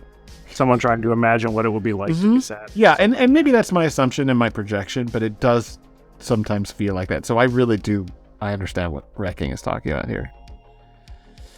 But, yeah, he did include a whole what's going on thing, but I'm not going to read that. So what did you think was on the napkin there? Yeah, I don't know. I think it was something along the lines of like, why are you still here? Why are you? I think that's. Yeah, that seems fitting. Yep. So yeah, those are my thoughts on SCP-6869 by Rapkick. In fact, I mean, we've talked about Rick King stuff a bunch on this podcast before. We are big fans. Definitely. Always. Hey there, fans of Simply Creative People. We're mostly unsponsored so far, so I figured I would take the time to mention that you can support the show on the show page at anchor.fm/simplycreativepeople, or if you're so inclined, you can check out Harry or my Ko-Fi pages at ko-fi.com/harryblink or /Grigori Carpin author. Things are crazy tough out there, so if you can't afford any financial support, and trust me, we understand, do us a favor and mention the podcast to someone who might enjoy it, or spread the word online. If we want to bridge the gap between fans and creators, we've got to get the word out to new fans. In many ways, this show is designed to be appealing to new and old fans of SCP alike, as we can all enjoy some discussion about this thing we love, and we can all learn something new. Heaven knows I learn something new every week. Thanks so much, and we love you just for listening. Thanks for the support through all these first few months of the podcast. You're the best. Let's switch to an article I knew completely about and did not know that I knew about it, and I wonder if I heard it on a podcast or something. And that's SCP-3515 by, how do you Sol? I don't know. I'm just Yeah. They're not here, so they can't tell me otherwise, so I'm just running at it. Oh no, I just think it's funny how often we find this problem. I don't think it's anything that anyone ever realized would be an issue, because it was just people on the internet that never spoke to each other. And now I feel like now that we're always like in voice chats or on podcasts, we're just constantly running into, how do we say this name? Anyway, and this is, a fairly famous article, but it's one I forgot even existed. So, it's definitely worth talking about. It's a 40 centimeter by 60 centimeter charcoal drawing of a kind of an old tree that's on a barren hill over a barren landscape, and it actually includes the art. And I don't know if they did the art or if they found it online, but it's pretty evocative. And basically, if you're in close proximity to this drawing, you will start hearing hallucinations of digging. And then if you happen to enter slow wave sleep, which is the stage 3 of non-REM sleep, and we're so specific in SCP sometimes, while in proximity to the anomaly, the individual will just dematerialize, so just gone from that room. And so they try to do that with a D class. And most of the article is not that this painting exists. That's, a couple hundred words. And then most of the article is an extended log about a researcher talking to a D class who has been transported into what is effectively a recreation of their childhood home. But that they can tell through, I don't know if they can track the signal or whatever, is beneath their actual home, because the actual home is still there. And because the D class eventually finds that their doors and windows are completely covered in dirt, even if they start digging out, they were literally underground. And it's kind of bleak. Well, it's not kind of bleak. But that's what it's going for throughout. And the worst part about it is that it's not, I don't think it's cheap in the way that it goes for bleakness. Like some SCPs are cheap. This is not. Yeah. This is really trying to make you believe that these are two real people, two people that because of their connection and their conversation over this care about each other. Not in a romantic, or just the fact that they give a shit each other's existence. And then watching kind of it's essentially a slow motion train wreck, right? That's how I describe it. So, basically it's about the D class trying to dig their way out. But Dysadron, I'm interested to hear, you said something about this having a pretty strong influence. Yeah, I don't know the accuracy of this statement, but in my mind, this is, to me, it almost seems like the template for modern horror on the wiki. I think about Series 1, Series 2, a little bit of 3, and the D class isn't human, right? The D class is something that shows up, and if, they do a few tests, something awful happens to them. Yep. Whereas in this article, the D class is very much the surrogate as opposed to the doctor. And also, you look back at Series 1 articles in particular, there's often not a surrogate for the audience at all. But yeah, it's you've hit the nail on the head there. It's why I love it, in which it's a very human article. It does the dialogue fantastically. Right, there's a conversation between the researcher and the D class about what meal the D class will have when he gets rescued and when he gets out, and whether it's going to be pizza or a burger and what type. And it's kind of like a very everyday interaction, which could come across potentially, more obtuse in the hands of less skilled authors. Right. I think it's a super simple premise. We've spoken so far about a woman transforming into a 19th century pig lady hybrid, and then you can't top pigs with pigs being somewhere, you don't quite know what's going on, and it's all a bit trippy. 3515 is about being buried alive. It's about a super accessible fear which has been done over and over again, but it's done to perfection here. Along with everything we've talked about so far, the image is just phenomenal. It sets the tone right from the get-go. And yeah, it's very good, I think, at doing what a lot of good horrors do, which is it tells you right from the beginning how the article is going to end, and there's clues and you can put them all together, but it simultaneously is very good at putting this lovely gleaming beacon of hope, this light at the end of the tunnel, on a fishing rod and dangling it in front of the audience, and keeping it there right up until the last moment and yanking it away in the most excruciatingly painful form. Yeah, it handles that so well.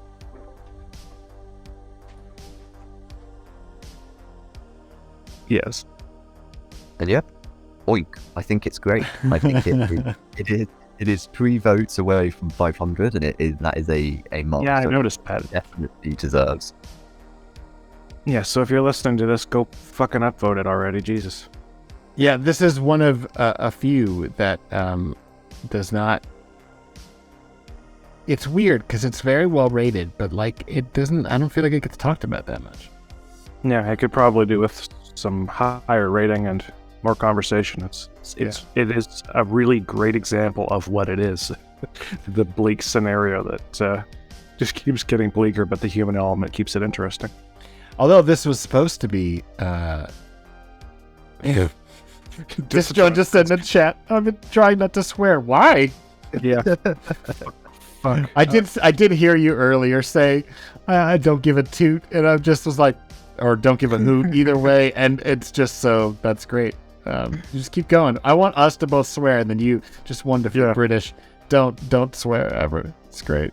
Yes, the British are known for never being foul-mouthed. I know. That's good. Oh dear. Mr. Harold Plank, I can't believe your mouth there.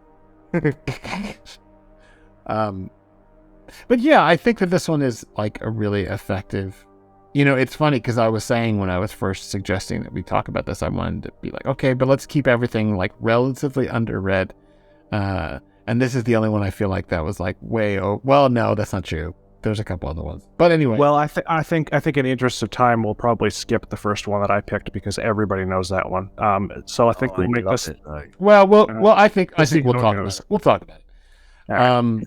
But I mean, also one of the first one that we talked about, 3127, is over 300, I think. But like, you know, whatever. Most of these articles are in series 6 and 7, so I think we've done all right. Exactly. But yeah, good stuff. And now for something that Dysadron was specifically like, I don't want to do that. But I refuse. No, I mean, if you'd actually said, if you'd said I don't want to talk about it. The master of horror, Dysadron. Yeah, and I kind of want to. So the first one that I picked was SCP-6733, which is Knife Scream. Tell me the whole title. Knife Scream Cut to Black 2. That's right.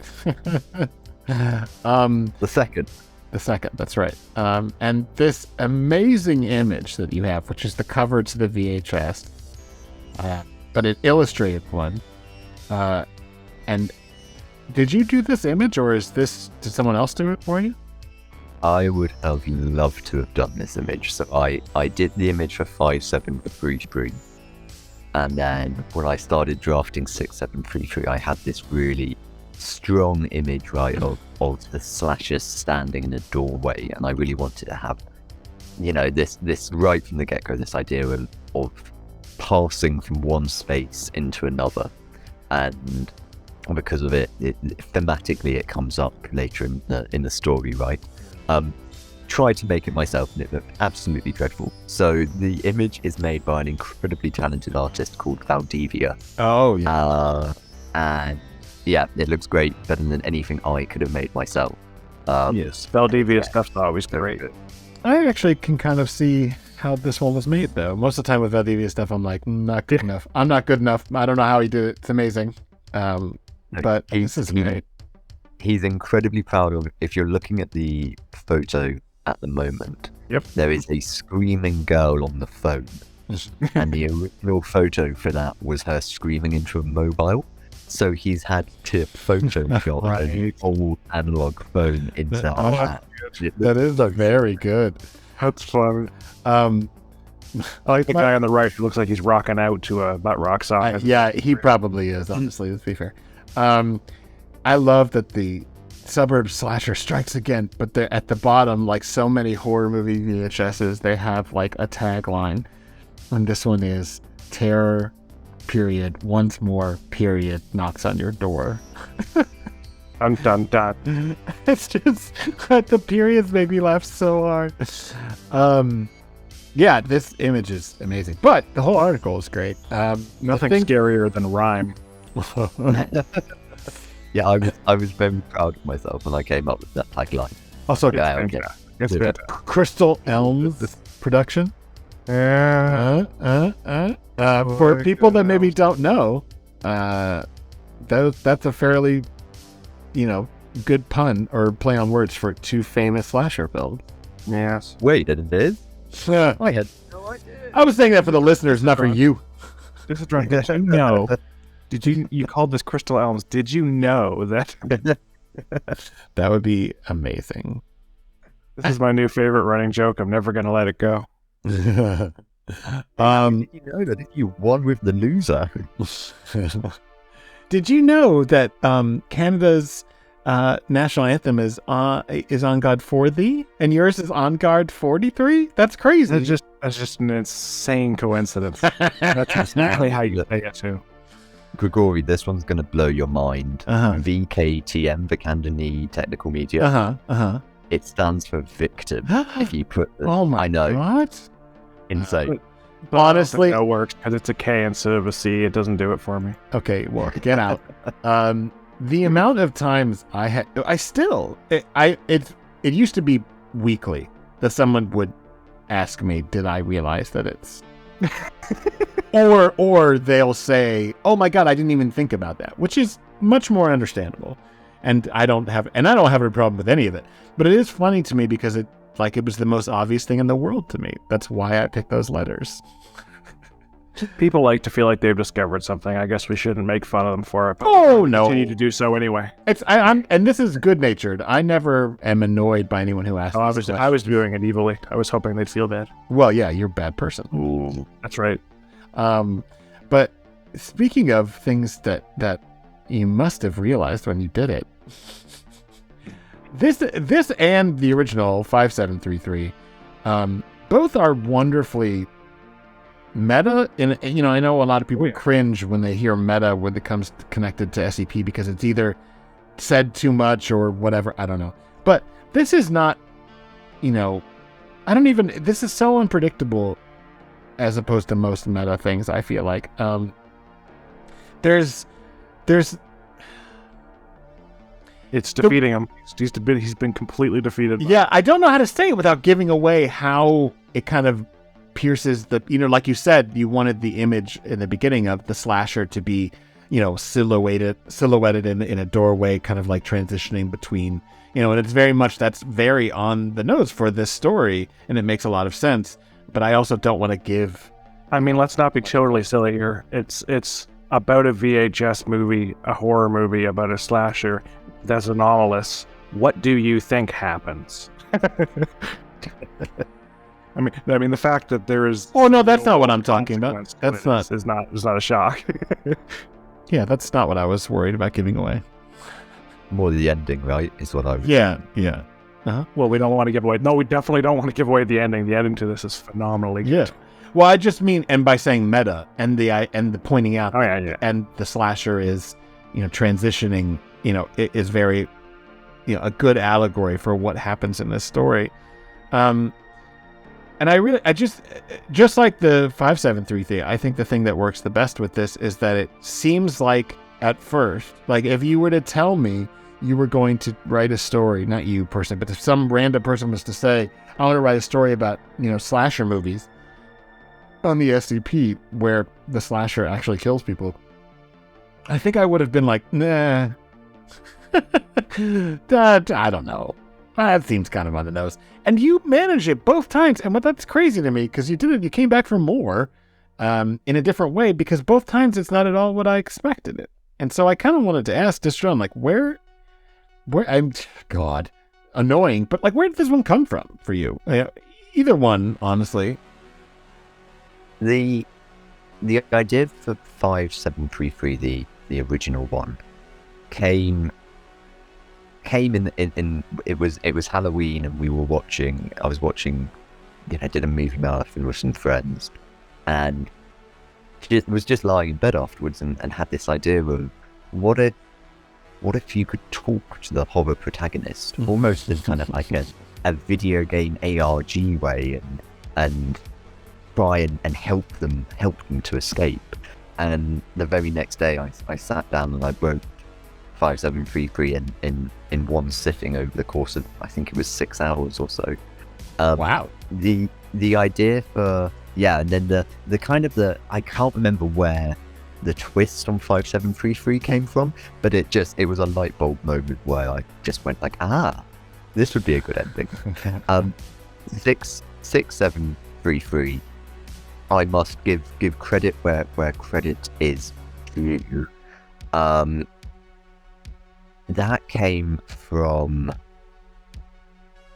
an idea. I think it was either. Hold on, I've got it in my author post. Someone made a comment.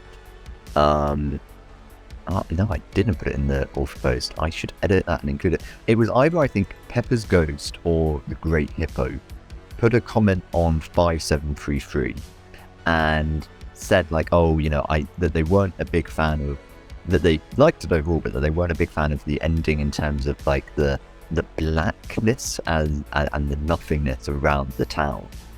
And that they preferred it if, like, she got into a police station, but then it was all prop guns, and that was it. That was the core idea. I've probably just spoiled a degree of 6733 with that after you tried. Please so elaborate on it.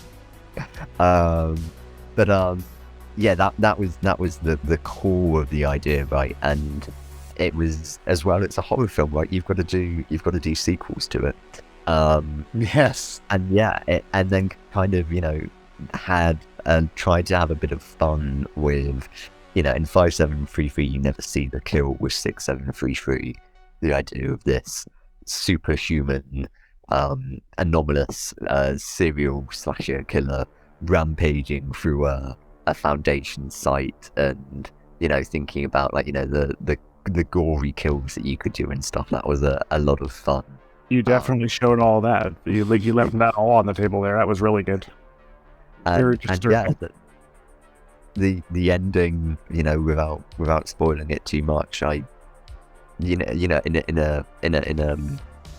a sense, there's a little bit of a comparison. It wasn't written to be an influence to be influenced by this, but there's a slight comparison to 5994, the Can't Stop Pigs with Pigs, oink.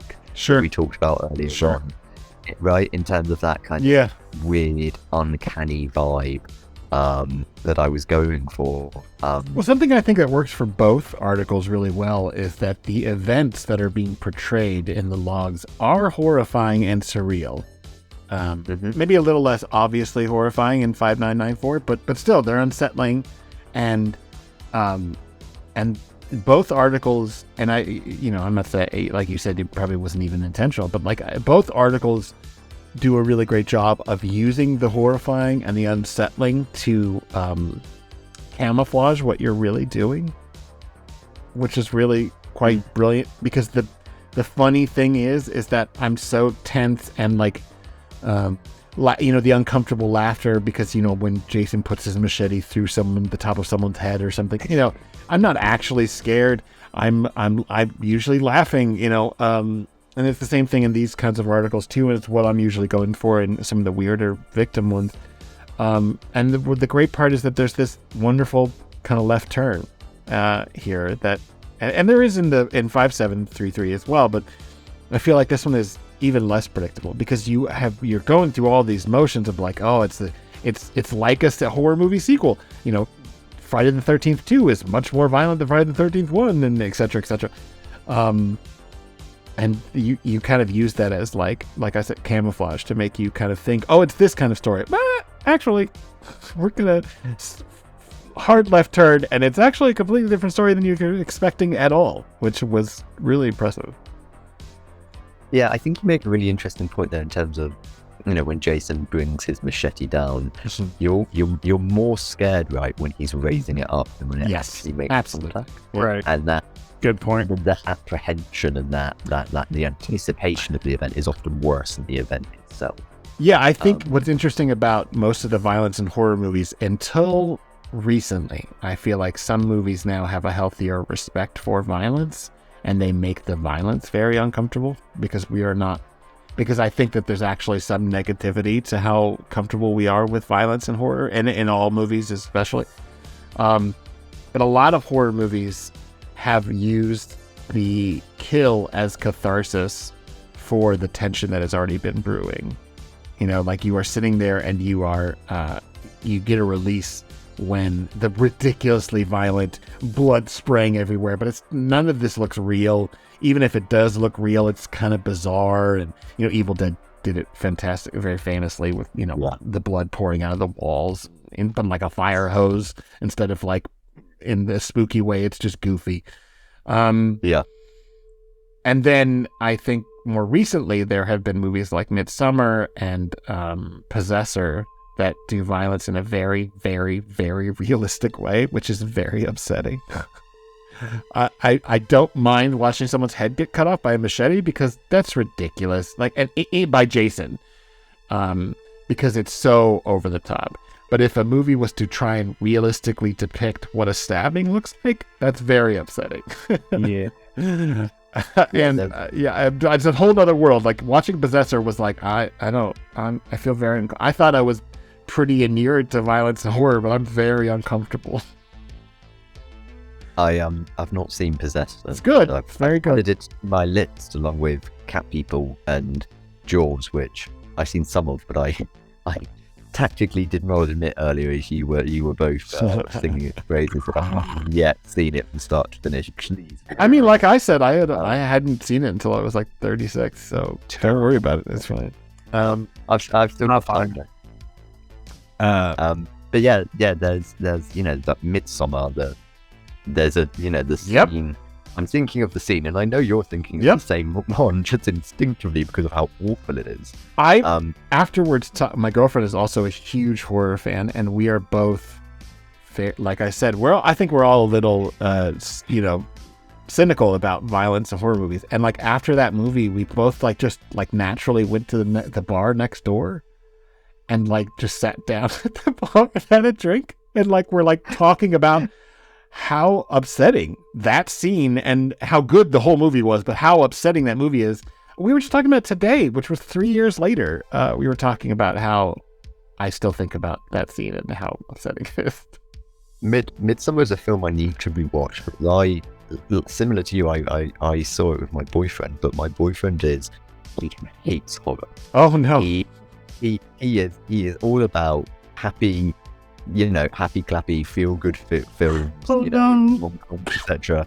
And I can't remember exactly why he came with me, but I ended up spending the whole of the movie like looking over to him and being like, "We can leave if you want. We can, we don't have to stay." And then particularly in that scene, like being like, "You sure you're all right? You want to stay in it?" But yeah, it is masterful. But kind of like bringing it back to 6733. There's a kill, which is like the slasher throws one of the security agents that come out of it, who are all as well actually. All of the security agents are named after characters or actors in the Wreck film that I mentioned earlier on. Oh, nice. To the point where the team is called the Security Reconnaissance Team. Oh yeah, from brackets Wreck. I was wondering about that. That's so Brilliant. But they go into like the Foundation cryogenic laboratory, and one of them gets like frozen in liquid nitrogen, and then thrown against another, and their frozen body explodes. And that's like very, that's a direct reference to Jason X. And this sci-fi Friday the 13th, where there's a kill which is similar to that, right? And that's campy, almost to the point of, we're coming back to the humor point. It's almost, it's enjoyable, but almost in a silly sense, and it's so on the other end of the spectrum to Midsummer, some of the modern violence which you see. Yeah, and that I like that same, and that's why I brought it up. Was I feel like this article is informed by that same sort of stuff, as opposed to, this is still very much in the same genre of violence that we have seen for years. That is like kind of ludicrous and kind of hilarious, but also upsetting. Let's not pretend. But now when we see, Michael Myers or whoever with a kitchen knife, it's like you said, the tension and the fear is from like the person sneaking. Where is he? But the minute he's there and he's stabbing someone, well, I don't care. Like that's funny or whatever. A line like, a stream of blood spurts from Rosso's scalp and then abruptly his skull is crushed. Scenes like that in horror movies are not the creepy part. I know there are lots of people that think, oh my God, that's horrible. It's like, no, I don't care about that. That's not real. The tension of wondering if someone's in that closet or in the darkness or wondering where that person will jump out from, that's real. That's relatable. And I think that the funny thing about this is that this is informed by that sort of same slasher movie stuff, just like 5733 is. But when it, and I'm trying to, again, avoid what the left turn is. But when it takes that left turn, you're so unprepared, because I'm reading this, and I wonder what people that don't like horror movies thought about it. But I'm reading this from the perspective of somebody who's watched, endless hours of horror films. And so when it takes the left turn, I'm very taken aback. It's like, whoa, wait, what? Like, and I literally, the first time I read it, I had to go back and read, okay, what did I miss? Oh, nothing. Yeah, and let me rephrase. What I didn't miss anything, meaning I didn't read something too quickly. The article just made that left turn, and then. But go ahead. That was definitely part of the challenge of writing it. Absolutely preparing for the left turn without it seeming. Putting your left turn signal on. Yeah, exactly. But also the opposite of that, in which it just wasn't foreshadowed or mentioned at all. In terms of keeping that the logic of the article stable, for want of a better word, and wanting it so that if you know what happens at the end, you go back and you read it and you're like, oh, this is why that, and this is why that, and that's what the breaks between the divs represent, and stuff like that. I'm very happy I managed to write a sequel to it that was well received. I'm hoping to get another tale out next week. Oh, nice. And then there might be a prequel next year, maybe. That's excellent. That's good news. Yeah, it works out really well. I like the fact that you are so obviously fluent in like horror movie, both the bullshit and the kind of love of it at the same time. It's very apparent. I love that. But fantastic article. Yeah. Thank you. Yeah. The slasher is my baby, and I full on made peace with the fact that I will never write anything as good as 5733 again. And that it almost takes the pressure off in some way. And that I can do whatever from now. Well, I think making peace with that is how you then prove yourself wrong. Well, yeah, that's true. Once you relax, you'll write something that's... And as far as I'm concerned, you've never written anything bad. Everything you've written is awesome. So, oh, thank you. Yeah, I'm a big fan. Likewise to both of you. I got in a play fight, not a real fight, with Dune saying that you were underrated. Because he's got plenty of popular stuff. Oh, yes, he does. That's not the point. I think your stuff should be higher rated. It should be more popular. That's right. It should. But I hope that this one, I hope the readers or the listeners go and check this one out, because the first one is over 400 and this one is at 161, and it is Honestly, I think the second one's even better than the first one, personally. Yep. And, it couldn't exist without 5733, but I really, really enjoy this one. But we're going to shift gears here and talk about something by supposedly Spooky, which is, and that's the name of the author, which I realize I need to clarify. SCP-5739, which is a really interesting article because it seems like at first this is an article about a monster. And it kind of is, but it really isn't. So SCP-5739 is a 1.5 meter tall biological entity composed entirely of human skin, which immediately I was like, ugh. Despite its composition, SCP-5739 maintained a rigid structure resembling basically an elephant's skull. Prior to its neutralization, it hovered approximately 2 meters above any surface at all times. So it never touched the ground, it was just kind of hovering there. And it would shoot out these little miniature sub-instances of itself that were little detached portions that kind of it says it's similar to exfoliative dermatitis, which is a kind of skin disease.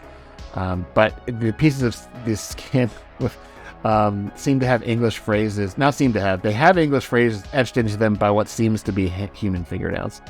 The anomaly was discovered because a woman was found dead in her home and all the skin from her body was gone, and the anomaly was levitating over the corpse. The woman's brother seemed really anxious when this happens. He kept turning to look into empty hallways and being startled by mild contact with objects. And so eventually they interview him and then anesthetize him, and they move on, and they go into containment. And they bring this thing into containment, and then they start recording what its weird messages say. And I'm just going to read like the first example of it, because it's just all kind of ludicrous. Restlessly lend, unknown blend, newly descend, absently mend, wend around the bend, ascend, you cannot pretend, elephant friend, my dearest friend, I do not tend, like you intend, your end. And if you first read that, my first inclination was, what? Like, that's not even rhyming, that's just the same word. My first inclination was matched by somebody in the comments who, in their positive comment, when they finally got what was going on, mentioned that their first reaction was, this is terrible poetry, which was my first reaction as well. And if that's what the intention was, then yeah, it would be terrible poetry. And I think that's very much intentional. But what's going on, it starts continuing to detach more and more of itself with more messages. And it all kind of reads the same. I'm not going to read them all because, A, it sounds terrible having read through it all. It just sounds like you're saying the same word over and over again. But actually, there's kind of a secret to these things. And, I don't know if we should give it away or not. I don't even think you need to, because the article's like 1,000 words long. Yeah, I just wonder. Well, you know what? I think people should go read it, and then if you're having trouble, first of all, I'm telling you that there's something behind these messages, and if you aren't quite clear on it, go and look at the author's note, because the author's note does have a collapsible spoiler. And then all the things where if someone tells you there's a secret message, I believe the first method you employ should result in discovering the secret message. And if it's not, your brain is considerably different from mine. Well, mine wouldn't have been, because I would have thought that's too obvious. Do you know what I mean? And then I would have tricked myself. I would trick myself into not even considering it. And then when I finally realized that was it, I would feel stupid. The lawyer brain. That's right. Looking for an angle. But anyway, the horror of it is not immediately apparent, and it's a very short article, but the thing that I like the most about it is how this feels very much like an old folk tale in some ways. There's this thing that happens because of someone's death in a terrible way. A lot of the way that ghost stories work, but also especially Japanese ghost stories about the cursed dead and stuff. But it's the initial image is really pretty unsettling, because it's this unfocused image of the anomaly, and it's very believable. And they made it themselves. Yes. Spooky. Yes. all of their own work. It's fantastic. Yeah, supposedly Spooky also did an image for me for articles that 5512. They're very talented. They're another person who did excellent dialogue, but beyond that, their image, I don't know if they use Blender or something else, but they do these really otherworldly photo editing images that are very, very believable, because they're just slightly out of focus and kind of blurry, but then also it fits perfectly with SCP and the creepypasta nature of it. But yeah, I don't know. I mean, I don't know what you guys think about this one. I'm hesitant to say much more about it. Yeah, I think this usually one we tell people to go read. This one is a pretty easy sell on that. It's not long, and there's a secret, so you can feel smart when you read it. But go for it. That's right. And the horror is very like other ones we've talked about. It's very existential. There's no monsters. There's no threat of like danger. It's more just the sinking feeling that you get. Yeah. And there's a fairly series 1 presentation, which lots of people enjoy. So there's that as well. Yeah. Spooky picture, plain text. Yeah. I think the poems are good in a sense in that they're quite brusque in their structure, and it really sets the atmosphere. But what I quite enjoy about this one is that you've got the puzzle to solve, but then there's also a storyline, I feel, which is not said, and it's difficult. I don't want to give away spoilers, right? But it doesn't explicitly state what happened, and I think an author earlier in their kind of development of their skills would have kind of made the implicit explicit to the article's detriment. So yeah, I think it's for sure. really, really skilled. I feel like this was pretty early in supposedly Spooky's authorship.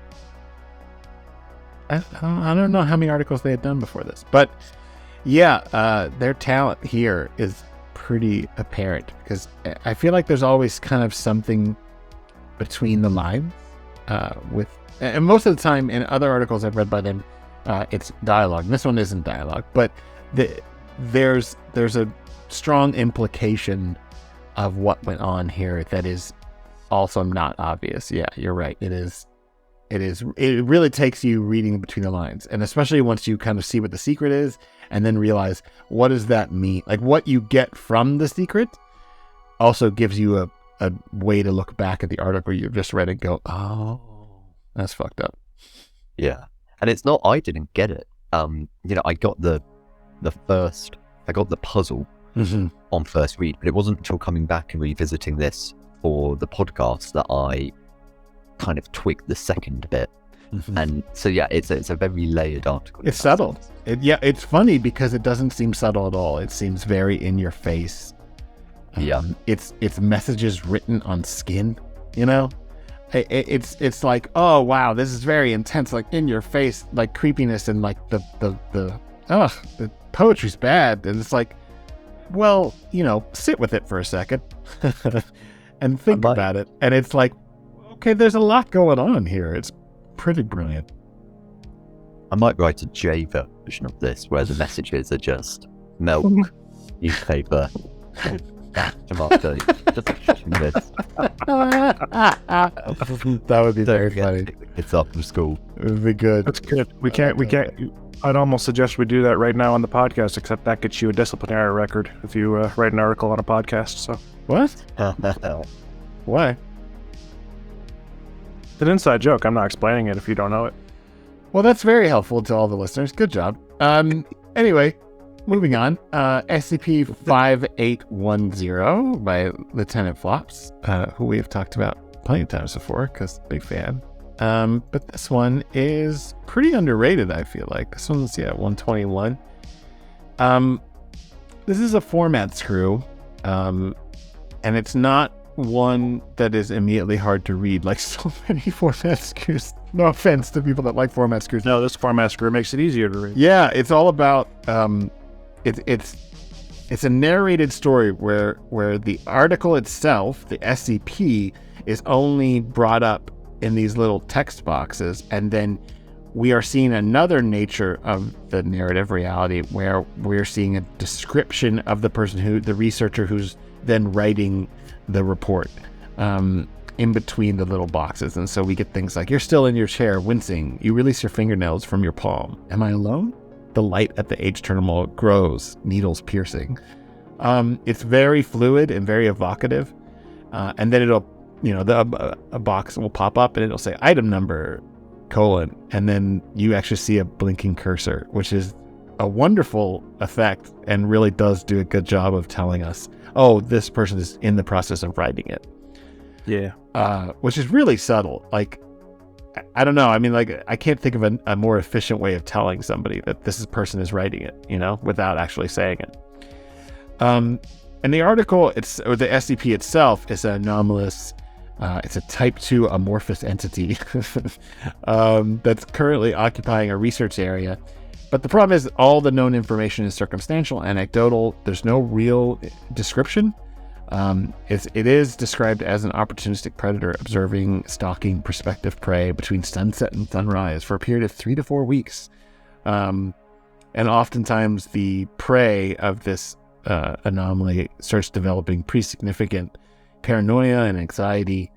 And the problem is that the anomaly preys on awareness of its existence. So as you grow in understanding of the anomaly's existence, you will suffer from more and more increased symptomology. It's pretty. I don't think anything about the anomaly itself is that landmark. This is all execution. The way that this works so well is that we keep pausing in between little snippets of objective clinical writing to then get second person discussions of the emotional state and feelings and physical sensation of the person who's writing it. And it's very, very effective. And then we've got these images, which are, I don't even know how to describe how effective these images are. The images actually show nothing, I'm pretty sure. But they're both so effective at making you stop and zoom in and see if you can't. At least the first time I popped this article open, I was like staring into it. I'm like, is there something here or not?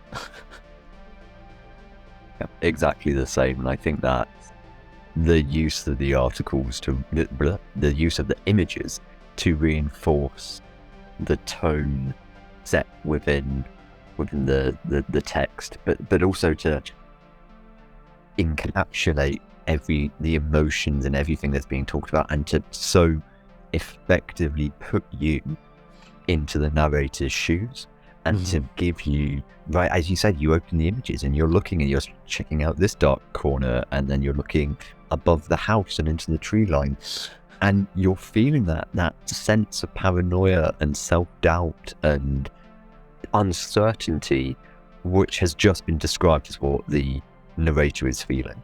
It's a great article. I feel like I am being incredibly positive about everything. Well, good, because that's the point of this podcast.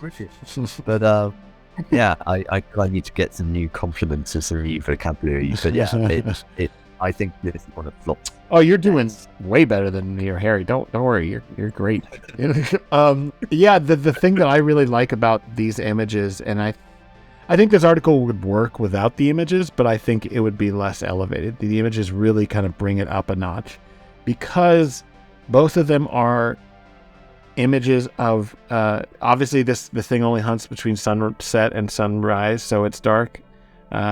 They're both like of alleyways or spaces behind buildings, and they're lit, but they're not well lit. So they're both very clear, but there's also wonderful pools of shadow. And you can kind of see things off in the distance because of faraway lighting, but you also, things in the foreground and off to the side are fairly, drenched in shadow as well. So I think they were very specifically picked. And I really like the setup for this, because we're watching someone from outside themselves write an article. We see the image in the in a similar UI to which it would be uploaded to a website like or a database, where they select the file on the computer, describe the file for others, taken behind research building, on-site residency is left of frame, SCP-5810 watches in the distance, and then in gray, because there's negative 19 characters left, so this means that it's going to have to be deleted. Don't look for it, period. And I think that is so fucking effective. And I think there's almost, bringing it back to something we spoke about earlier, a jump scare in when you click on the examine evidence. I fully expect it to be a collapsible, and it's not. It takes you into the new tab, and it's that visual sudden switch I find very effective as well. Yeah, this is especially why I feel like I have spent not literally hours, but I feel like the first time I read this, and then the second time, and then this most recent time, I have looked at these images for like much longer than I actually read the article. Like I just sat there and kind of looked, and is that something there? You know, and there maybe is, but it doesn't matter. I don't even want to know. I hope that Flops, and I know Flops listens, I hope that Flops never tells me whether or not there is or isn't something in these images, because it's so much more effective. Because I don't know, and I suspect that there might be. And I know just enough about photo editing to know that there could, that I could have something that's fairly, innocuous, but creepy in the background, and make it less obvious. Sorry, I cut you off. What were you going to say? That's okay. I was just going to say we're going to finish recording this podcast, and you're going to go straight back to the article to continue looking. No, I'm not, because I have plans, but I would not be surprised. I think a lot of Flops' stuff that I really like is not like this. It's a little more fantastical and funny and kind of thought-provoking. And like we were talking about earlier, I feel like the imaginative and the humorous is just like the other side of horror. Like it's why so often comedic actors can be so convincing as villains, I think. Is Harry still around? Yes. Hello. Harry, just gonna leave. I'm here. Shut up. Don't leave us, Harry. Just enjoying your banter. You guys are doing real well. This is a weirdly interesting topic. I feel like I've never been able to wax quite as intellectual.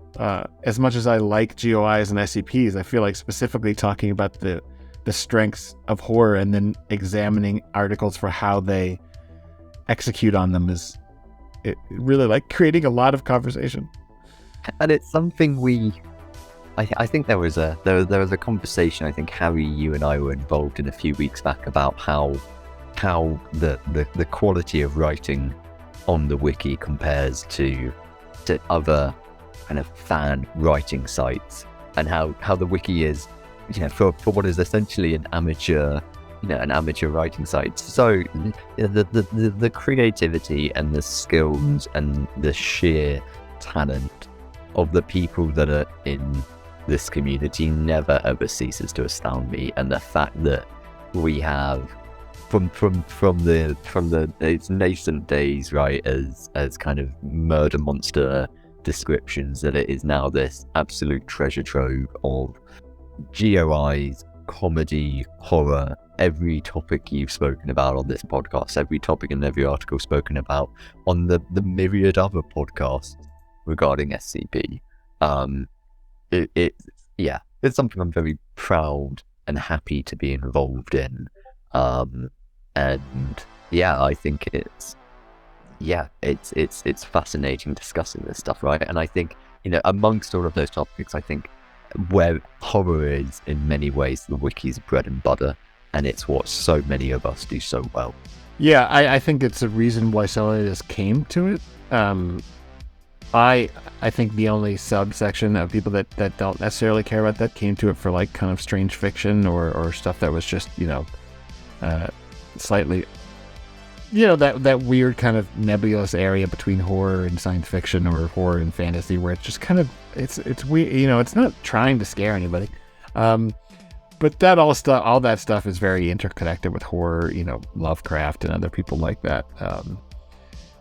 And I think that the reason I was attracted to the SCP Wiki, even though I was much older than most of the people that found the Wiki, because I found it in my, early 30s, was because it spoke to me on this very specific level that very, very little else was doing. And it was everything I kind of wanted, where it's like kind of very informed by horror, novels and horror movies, but it also is kind of its own thing where it is, I genuinely, and I'm not just saying this because I keep, wanting to make a podcast and keep writing on it and whatnot, but even, I'm trying now to try and get published and all that stuff, but I promise I will never stop wanting to write and read SCP because I think that it's some of the best strange fiction like being produced today. Absolutely. I read a lot of horror and I read a lot of strange fiction, commercial stuff as well. And I listen to a lot of horror podcasts and those are all inspired by things like SCP, and none of them come even close to some of the best SCPs that honestly, the three of us, in my opinion, have written stuff that's more impressive than I see in a lot of novels, and they're in short fiction on a website for free. And, there are other people out there that have written much better than us. And it's just crazy to me that there's all this talent kind of packed into this website. So I love it. And that's why I really don't want to skip Harry's first pick, honestly. Yes, well, you have precisely 25 minutes before I simply disappear from the call, so... Oh, that's good. So we might have to hurry up then. Well, okay. I mean, alternatively, we could always do another episode like this, because this has been, really interesting. We could. I don't know, it's up to you guys. No, I'm not saying that as a time measure, because I don't care. I'm just saying, No, I also have a hard out in 25 minutes. And Dysadron was also a really interesting guest so far. So I think maybe doing this again with a couple more articles might be a better idea, especially because we also have that list of community articles and also our list of anthology articles, and we're not going to be doing anything other than breezing through them if we try to talk about them in this episode. Yeah, okay, so how about, do we want to skip both of yours and then maybe just go quickly through the community picks and then we'll come. I do like this. I would love to come back and do this again. Yeah. Yeah, I think we should just do another one. I think you can call it the community picks and we can do the emails and we can do this again because this was really good. And Dysadron said this is the first podcast you did. You've been excellent so far. Yes. Thank you. Yes, absolutely.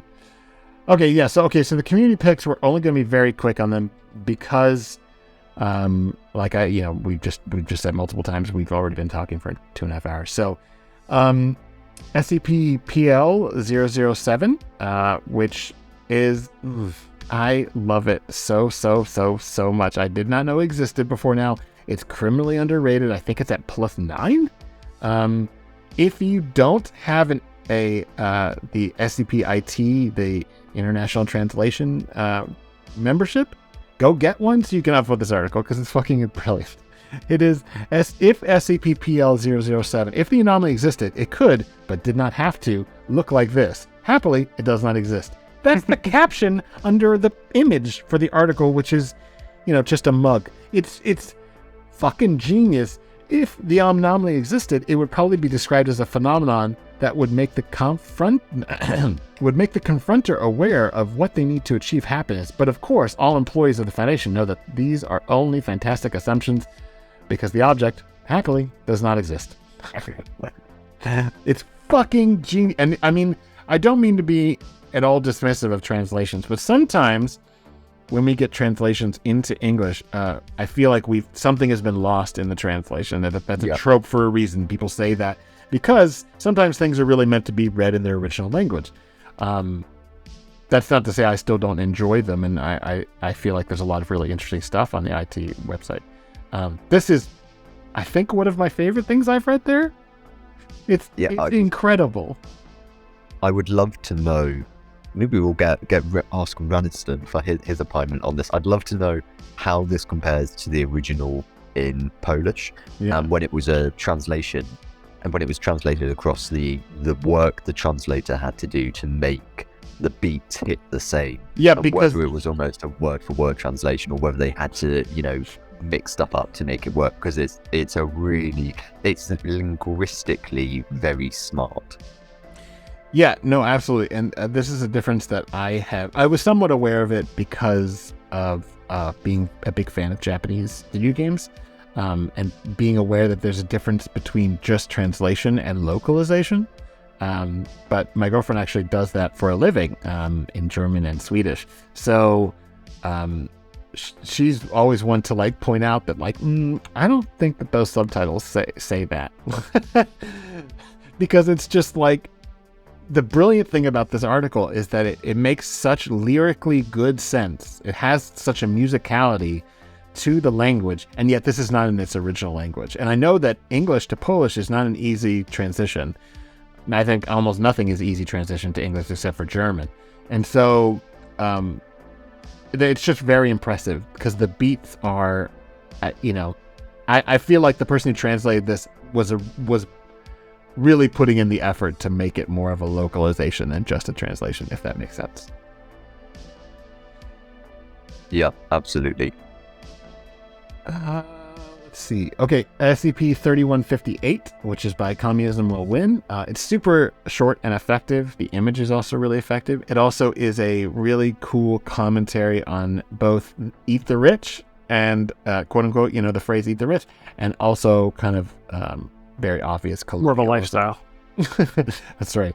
And colonialism, which is what I was saying, and you said lifestyle. Which is terrible. More of a lifestyle. It's true, I guess it was. But I don't really want to say anything because I think it's maybe 300 words. Maybe 500. It's very short, but it's very, very effective, and I think people should go and read it. It's a great example of what you were talking about earlier about horror enabling commentary on social matters that would be tricky to comment on in other genres. Yeah, and Communism Will Win has multiple times we've talked about articles that they did that fit that very well, that it's very obviously talking about something serious that is going on in society that they want to have a conversation about, but they wrote a creepy story about it instead of getting on their soapbox, I guess. And that's my favorite way to talk about society, is to interpret horror media and then go, oh, that's pretty smart. I agree. And then the last one I mentioned is by Gwari, which is SCP-6425. I believe this was Gwari's first article, which I am, I don't know, weirdly proud. I don't think that it's just because of our podcast that Gwari has joined the community, but I know that Gwari has said before that was kind of part of the process of them getting more and more comfortable with joining the community was listening to the podcast. So that's something, this is a really, really good article. That's sort of, in 2 words, anomalous cancer, but that doesn't really explain it. It's very scientific in a very old-fashioned SCP sort of way, but in a very good way. I don't want to demean the quality of the article. It's really good and creepy. And it's an excellent article. Yeah. It's the angle it takes where you suddenly realize what's happening. Yeah. Oh dear. It's another one, like it takes us full circle, because like 3127, the clinical language gives you a slight distance from what's going on. And then you suddenly, like you said, like realize kind of in the midst of reading it, kind of make that realization and kind of go, oh, that's fucked up. And my notes for this one simply comprise of, it's a single sentence, and I don't want to say it just in case it gives away too much. But yeah, like the clinical. Hold on, let me put it in the chat. The clinical text here, right? I'm reading through this. Yeah. I don't think that's giving anything away. Okay, so the note was nasty body horror, or is it? Yeah, it's really clever. And yeah, it's also the descriptions. You kind of come away and you still feel grossed out. Yes. Reality about real things. My favorite part about it is I feel like it's pretty rare for body horror to be clever. That's not, okay, let me take that back. I'm not saying that body horror is never clever. I just mean a lot of times the goal of body horror, as somebody who enjoys body horror and finds it very creepy, it's mostly just upsetting because of the existential nature of like, oh, this shouldn't be happening. This is not how bodies work. Yeah. And this one takes it a step further, because there is that, but then what the best part is it's actually quite clever, and there's something not quite immediately obvious happening, which is it's impressive, especially for a first article. So, yeah, Corey, good job. Absolutely. Yeah, absolutely. Let's see. Okay, so right now, and ending tomorrow, there has been a thing going on that Locke has organized, our co-author from 6500 and the co-author of 5999, organized this thing called SCP Anthology, which was a one article for every letter of the alphabet for every day of October. Although it had to include a few extra because obviously there's only 26 letters and 31 days of October.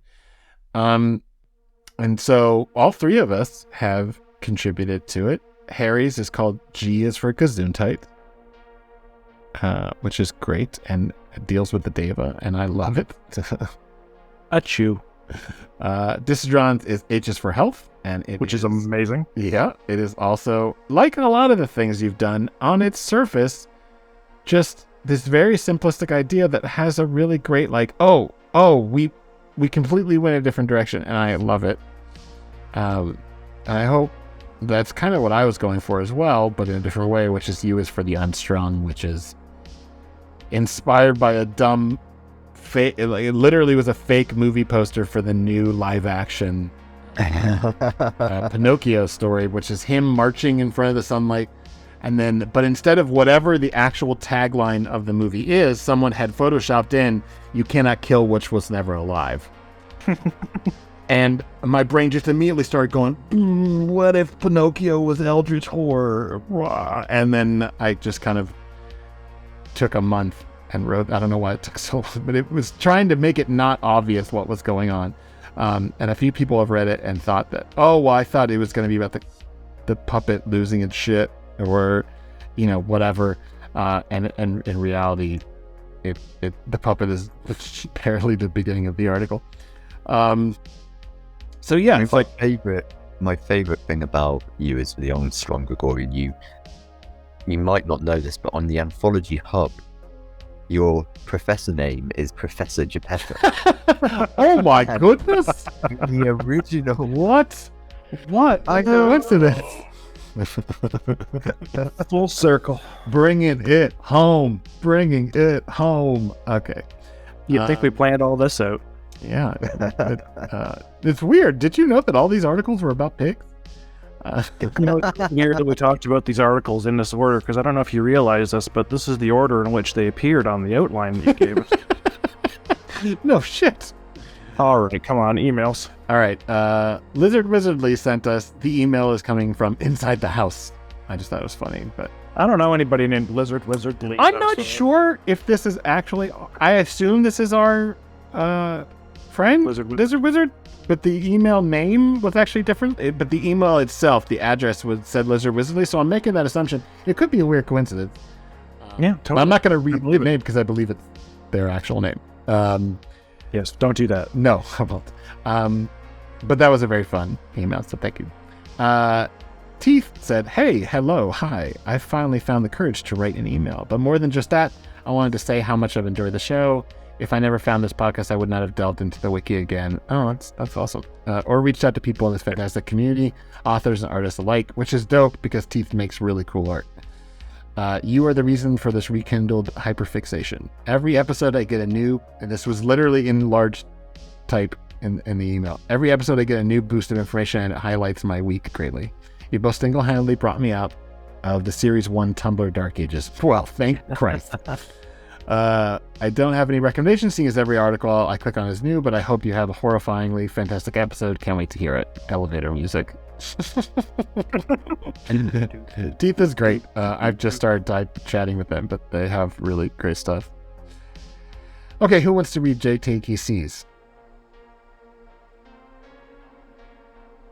I'm happy to. I mean, Harry as the regular co-host. Yeah, that's what we'll allow it. Harry has read plenty. Yeah, you're right.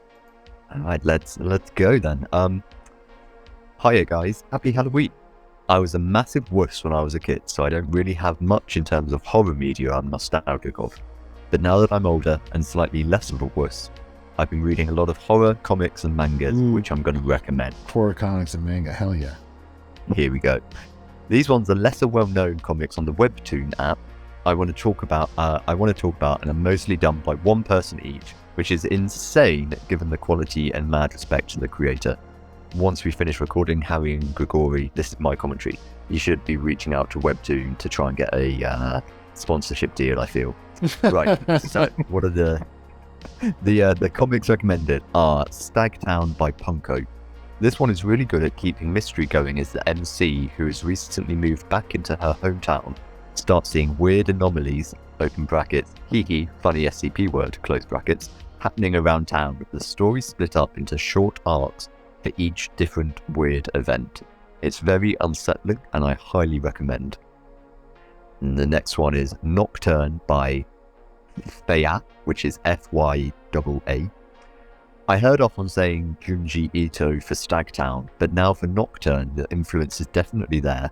Open brackets, definitely not a bad thing since Junji Ito's work deserves the infamy they have, close brackets. It's an anthology of different horror shorts, mostly in urban settings. The art here is also fantastic, with such good body horror, and the grainy and sometimes sketchy line work almost adds texture to the whole thing. I also want to mention that each individual chapter cover merges together to create a large image, which is really cool. That is really cool. That is really cool. Hopefully I didn't ramble on too much. My commentary, absolutely not. Sorry guys, I get carried away when I talk about comics a lot. Happy Halloween, and I can't wait for the spooky SCP episode. Cheers, JTKC. That's great. I didn't think that was rambly at all. I thought that was concise and to the point, and interesting recommendations. I've given JT crap like lovingly before because sometimes they've written like novels that I've had to cut down before we read them on the podcast. But no, this is great. Also, I didn't know about either of those, and I'm gonna go check out both those because I love horror comics. Horror comics is another whole medium for horror that I feel like doesn't get as much attention as it should. Certainly manga is really great horror stuff. Okay, so I guess that'll kind of wrap it up for us. The email address here, if you want to email in, is simplycreativepeople@gmail.com. The show Twitter, which you should pay attention to if you want to know what the upcoming episodes will be like, is at SIMCREAT. My Twitter is at Grigori Carpin. Harry Blank SCP. Dysadron, do you have a Twitter you want to throw out, or? I do not have a Twitter. Good for you. This is not the time to start one. Look at my author page. Oh, yeah. And, please look at the show description because all three of our author pages will be included in there along with all the articles we talked about today. So, yeah, I think that should wrap us up. And I think the ending note should be oink. I was going to say oink. I guess. So, well, I think we could probably all do that as. I mean, let's face it. It's pigs all the way down. So. And you know what? You can in fact top pigs with pigs.